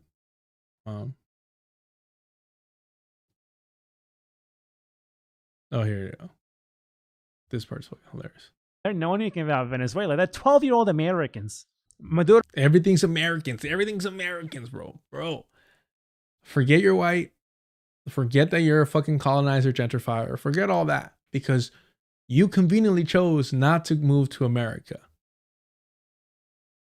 Conveniently dodged the fucking fade, homie. Conveniently. And look, you'll never hear me, or at least I haven't. I don't think I have, right? Say, hey, I want to box. I want to spar. I want to fight BadEmpanada. Because it just wouldn't be fair. I would love to have a conversation with him within arm's reach because I've already seen that he folds. But let's be honest. He dodged the fade of being in the belly of the beast. He had the opportunity to come to the States and show us what a real revolutionary is like. But the homie got scared. He got cold feet. And he's like, oh, let me go hide over here so I can wag my finger at everybody else. That's some weak shit. I don't like that. But they don't know anything about him. They don't know anything about Venezuela. They're 12-year-old Americans. Maduro is literally sending gendarmes and police after fucking anyone who publishes videos of what they're doing to people on social media. They have at this point disappeared or killed more people than Argentina's dictatorship did. Easily. Easily. Have killed, Maduro killed more people, disappeared more people than Argentina did in their dictatorship. Bro, you cannot convince me that this fool is not worshiping Melee. The way that he's obsessed with trying to save Argentina's like image. I think this is how he thinks he's gonna earn his Latinidad. Who fucking wants that? That shit was forced on me. But this fool's out here saying like, nope, Maduro's such a belligerent dictator that he has mass murdered and mass disappeared more people than his great honorable Argentina.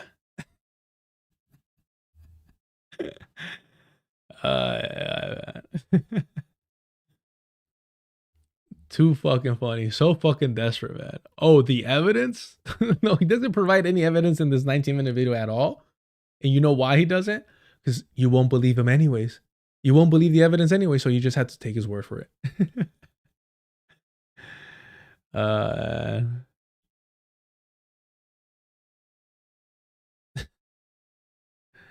It's too fucking funny, man. Pointing out things isn't opportunism. No, choosing to live in Argentina instead of fucking coming to the belly of the beast, that's an opportunist. Man.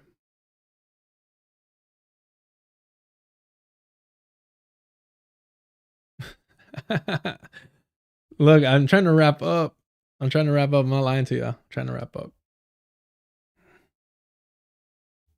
I appreciate that so much. Z-Talk, appreciate you. But is West Coast till I die? No, yeah, I like streaming earlier just in general. I really do. And I appreciate the fact that people on the East Coast can tune in. It's late over here too. But yeah, he talks about this. Who says Maduro has mass murdered and disappeared more people than his lovely, innocent Argentina. So fucking pathetic. That was a year ago, y'all. A year ago, August 5th, 2024. And now he's wagging his finger at everyone else for the kidnapping of Maduro. Yes, we get it, bro. You don't like black people. Yes. God damn. We hear the dog whistle. We hear the fucking dog whistle. American brain usually says it's black and white, like deculturation. Yeah, bro.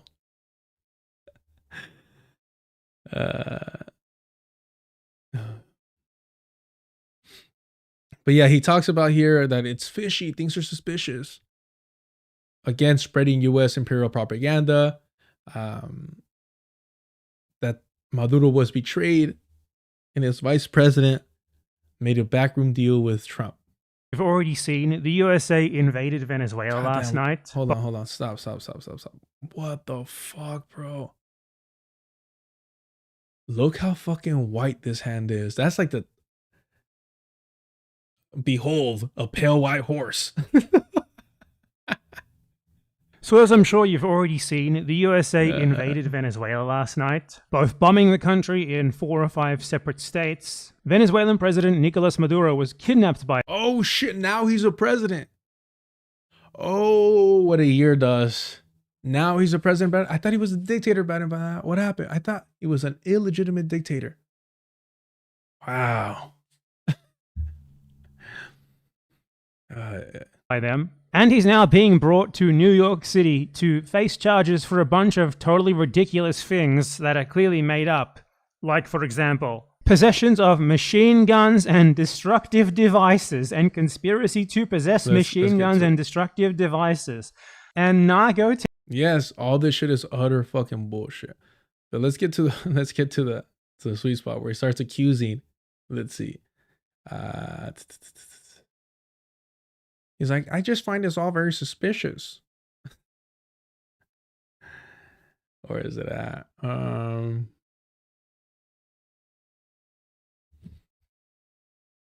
Let's see here. Suspicious, I think. Oh, here we go. He spreads this fuck. Oh, here. Yes.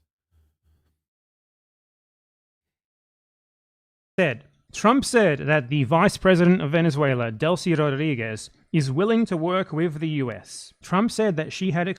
If you think that BadEmpanada is a third worldist, you're just online too much, bro. You're just online too much. Expressed her willingness to do whatever the U.S. asks. Trump also said regarding the opposition, the Venezuelan opposition, who up until now he seemed to have been supporting, that he's basically not going to make them leaders. He said about Maria Corina. So he's trying to accuse Maduro's vice president of betraying Maduro and making a backroom deal with Trump. I mean, if there was a deal made, the more likely one was that Maduro's like, yes, you captured me. Yes, you can have a whole show trial. And we could continue our agreement that Maduro proposed that, hey, I will step down if my vice president can take over. And look what happened. If there was a deal, it was with Maduro's consent. I hope that wasn't the case, because the lives, innocent lives of both civilians and those in the Venezuelan military that were lost would be on Maduro. 100%. 100%. Machado, the recent Nobel Prize winner, by the way, that it would be very tough for her to be the leader, and that he hasn't spoken to her, and that though she's a very nice woman, she doesn't have the support within or the respective... This European man just, bro, like, so many issues with this European man. The country. This is extremely fishy, isn't it? Isn't it? Isn't it extremely fishy? Bro. What the fuck happened here? There's also videos that have come out, for example, of damage in Venezuela after these strikes at some of it Nacional, which that's serious. Like I saw an article in the Venezuelan newspaper El Nacional, which now I, of course, can't find, that said that in at least some of the bases that were attacked, perhaps all of them, don't really know. Obviously, I'm speculating here. As I said, this is all preliminary. He's just talking out of his ass. It's so fucking unnecessary, bro. To talk out of your ass like that. But yeah, watch this whole thing. He because he DMCA's people. So I just watched this much. But he continues to spread this Trump propaganda lie of a backroom deal made with the VP betraying Maduro. It's fucking hilarious, man. It's fucking hilarious. And then he starts crying about why China and Russia didn't go to war for Venezuela. Ah, damn, bro. This fool was smart not to come to the States. This fool was smart not to come to the States and struggle like those of us here, bro. Smart that he went to go and gentrify Argentina and exploit them. Fucking genius, man. The early morning hours on the 3rd of January, the USA attacked, bombed, invaded Venezuela, and kidnapped the president of Venezuela, Nicolas Maduro. Okay, this much is already established. Everyone knows this. He's a little giddy, too. You can tell he's a little giddy about this. By now. The question is, how did this happen? Why did it happen? And since I made my preliminary assessment of what was happening yesterday... Bro, who talks like that? My preliminary assessment? You just... Shit like that just tells you. The Fedora energy. Now I'm being petty. We got to move on from this. I got to wrap this up. I think more stuff has come out that makes me suspect that my initial conclusions, which were that this was something predetermined in some way with the Venezuelan. In some way. Don't you love people that predict shit like this? Something happened in some way, in some manner. I was correct that something happened. Wasn't I correct?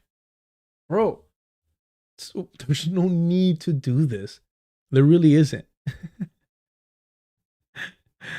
Because you lack criticism, comrade. First of all, you're fucking lame already for having the word comrade on your fucking...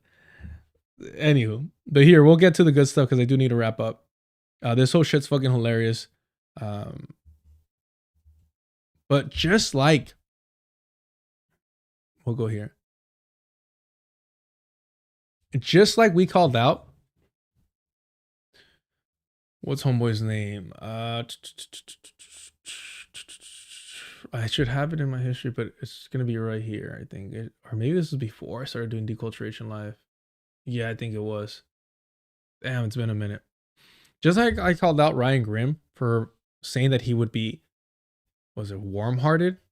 Or his heart would be warmed? He would get heartburn or some shit like that? If Trump decided to colonize Greenland? Because somehow that would magically save Ukraine? Makes no fucking sense whatsoever. Just how I called that shit out. And it's like revealed through the fucking like almost 3 hours the history of Greenland. Oh yeah, I'm not gonna have it here. It's gonna be in my history. Let me close this because I'll be watching dumb shit. Where are we at? Here we go.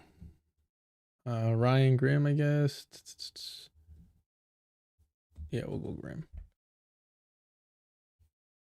How the population of Greenland is majority Inuit, indigenous people of Greenland. That's cool. Highest rate of suicide in the world, not because of the fucking weather, not because of the weather, but because of colonization, because of the consequences of colonization. And Ryan Grimm was like, oh yeah, no, there's less people in Greenland. Less people than in Ukraine, so let's colonize them. Well, if there's less people, that means it's quicker to exterminate their population. And why is there less people? Oh, because they were colonized. Nice. Okay, that's fucking great. So we should recolonize them just one more time. Just one more time. Oh, forget about advocating for their liberation from being ruled. Nah, let's colonize them one more time. We could do it better. We could colonize them better. The U.S. can colonize them better. Or what was Emma Vigeland saying? If we're going to colonize them, let's be like, let's be good to them or some shit like that. What was it that she said? Let's see. Damn, it was like a week ago and I watched too much fucking... Nah, I should be pulling up right here pretty soon. Too much YouTube videos. Just want to make sure I have it here. And then we'll get moving forward. So y'all can see that I called Ryan Grimm out on this a while ago. And now BadEmpanada is, again, just like Ryan Grimm, advocating, hoping for, being warmed in their heart over the colonization of Greenland. Completely not giving a fuck about the indigenous population there. Not giving a damn about the indigenous population of Greenland, the Inuit. And this demonstrates that these fucking people, these European, these fucking white colonizers don't give a shit. This is what I'm saying. If you think BadEmpanada is a third worldist, you fell for the fucking, for the grift, for the opportunism. You fell for that shit. This motherfucker does not care about any of this shit whatsoever. If he did, why isn't he talking about the organizing that he's doing in Argentina? He chose to live there. He chose to live there, right? I was born here. You were born wherever the fuck you were born. He chose to get up, put on his boots, not help the decolonization of Australia. He's like, nah, why would I help the decolonization of Australia? I'm not going to do that shit. So he's like, nah, I'm not going to do that. I'm going to go and benefit from the exploitation of Argentinians. Dope. So he goes to do that. Then he finger wags all that he wants. He just finger wags, doesn't do shit. When he had the opportunity to show up here in the States and show us what a true revolutionary is about. And you hear this dumb motherfucker saying, I better see marches. I better see marches in support of Argentina. Talking about mobilization. Talking about mobilization. When Kwame Ture already taught us mobilization ain't shit. What we need is organization. So again, my question to BadEmpanada is, hey homie, what organizing do you do in Argentina? How are you combating melee? How's that shit going? Let me pull it up over here. But what he is doing is that he's calling for the colonization of Greenland, completely disparaging the indigenous population there because he doesn't give a fuck about indigenous people. Like all Europeans, he does not care about indigenous people because at the end of the day, he is a European. As much as he wants to hide it, as much as he wants to pretend that he's a Latino now or all this and that, whatever the fuck he pretends to be, it's right here, y'all. Here we go. If you want to look at the thumbnail, here it is. Oh, don't you love it? We got to add BadEmpanada to this. Harm reduction imperialism brought to you by Ryan Grimm, Emma Vigeland, and now BadEmpanada. I'll toss this in the chat if you want a deep dive into the history of the Inuit and the colonization. All right. Here we go. I'll just show a little bit of this video. This was an hour and 37 minutes. I used to stream a lot less for a lot less time. And we talk about the consequences of the colonization of Greenland. He never gave birth to the children. This is how you kill off Greenland's lost generation. Literally children being kidnapped. The foster system and all this shit. Ryan Grimm literally saying, let's see here. Should be right here. Should I pull this up? This is just to show, this is what, 11 months ago, almost a year ago, that I've been calling out this weird ass fucking normalization of colonization of Greenland. Ryan Grimm said, this is the reason I'm actually heartened to see us going after Greenland. I prefer we did zero imperialism, but if we're going to do it, better it be small and less harmful stuff. Jeez. And we can pretend it's awful. Pretend it's awful. Because these Europeans, Ryan Grimm, in the United States, a European born in Australia, living in Argentina, they don't give a fuck about indigenous people, regardless where they're staying at. Here we go. Colombia, Mexico, Cuba, you know. He also threatened Greenland, which would be good. I hope he invades Greenland. You know, keep him occupied. Keep him off the other people's backs for a little while. And like during all of this, you know, he think it'd be good to colonize in Greenland. Who, and again, they say, oh, you're an American, you see everything black and white. You think just because it's Greenland that they're European, pendejo? You think just because it's Greenland that they share the inbred genetics that you have? Nah, fool. Greenland is predominantly Inuit. They are indigenous. They are indigenous. They're not European Neanderthals like you, bro. I don't give a fuck where you move to. You're European, you're white, and you don't give a fuck about indigenous people. Off, yeah, which would Mexico, Cuba, you know. He also threatened Greenland, which would be good. I hope he invades Greenland. You know, keep him occupied. Which would be good. I hope he invades Greenland. No different than Ryan Grimm, which I covered 11 months ago, saying that he would feel heartened to see the U.S. go after Greenland. No different. And I went over the articles. I talked about the history. And it's the same shit with Emma Vigeland. Talking about, yeah, if we're going to colonize Hawaii and Puerto Rico, we better be good allies then. Savages. Or is it? Come on. And it's not unique. It's Did I not play it? equals. That's funny. No, powers are just about this is these entire that we This is what yaps a and lot. Matt, work. Oh, here we go. Way, but But it's not unique to Ryan Grimm. the fact that Biden hasn't gone there yet, I know he's on his way, but it just should have been there right away. She's talking about Hawaii, the fires in Hawaii. It's our 50th state. Like, if we're going to colonize them, then let's actually show solidarity, God damn it. If we're going to colonize them, we got to show solidarity with our colonized subjects. Emma Vigeland, Ryan Grimm, and now BadEmpanada. What do they all have in common? Ryan Grimm, Emma Vigeland, and BadEmpanada? What do they all have in common? They're all European colonizers. Same thing with Puerto Rico. Enough. If we're gonna colonize them, we might as well show some solidarity with them. Why do I unlist videos? Just cause. No, apparently if they don't get a lot of views, they hurt your channel, and the channel doesn't grow. But this, BBC documentary that we watched is again the forced sterilization of indigenous people.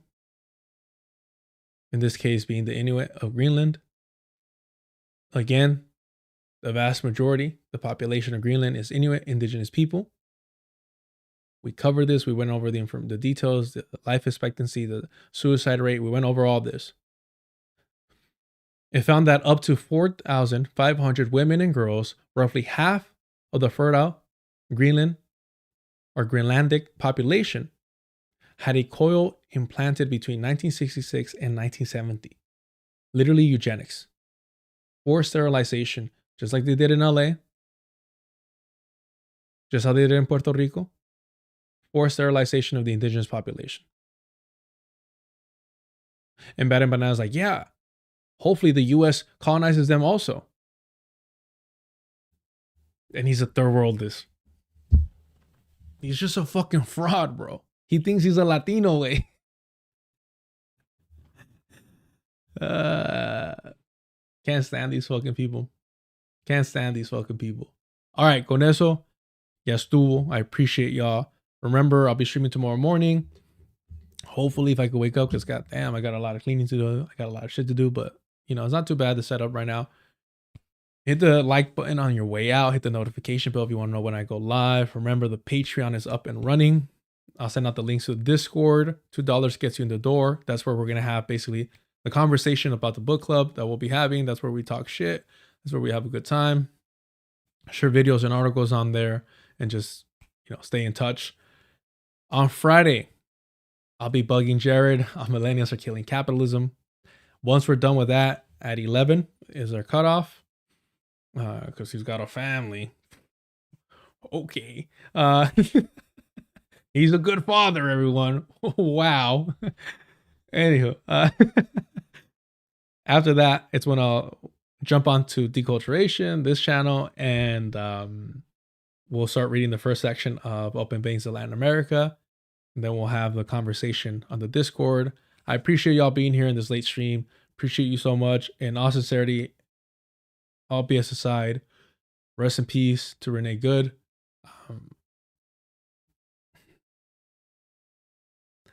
As Glenn Ford said, organize with eyes wide open.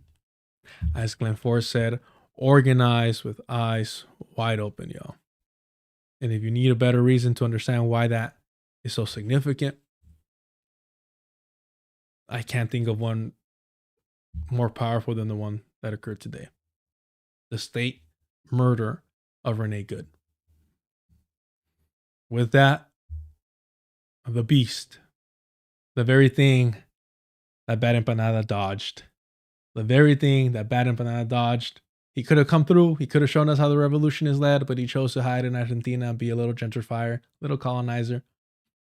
After his family helped to colonize Australia. The Beast by John Trudell. In a wisp of smoke down on the corner, there was this cat named Fortunate Lee, talking at me from voices in his head, yelling about what storytellers said. You gotta be careful here, child. There's a beast in the promised land. There's madness you don't understand. The beast is crazed and running wild. Little boy man, little girl woman, no big deal, nothing personal. Your mind's another meal. Savoring the rush of you like heady wine. Feeding is what the beast is meant to do. Stranger are those walls built to hide. Stranger, to look and learn not to see. He's in the mask you put on your face. Thoughts, his favorite breeding place. In the race to midnight, it's after 11. The nature of the beast is all he knows. Behind doors of hell are gates of heaven. Doors are open, but the gates are closed. Yes, Duel.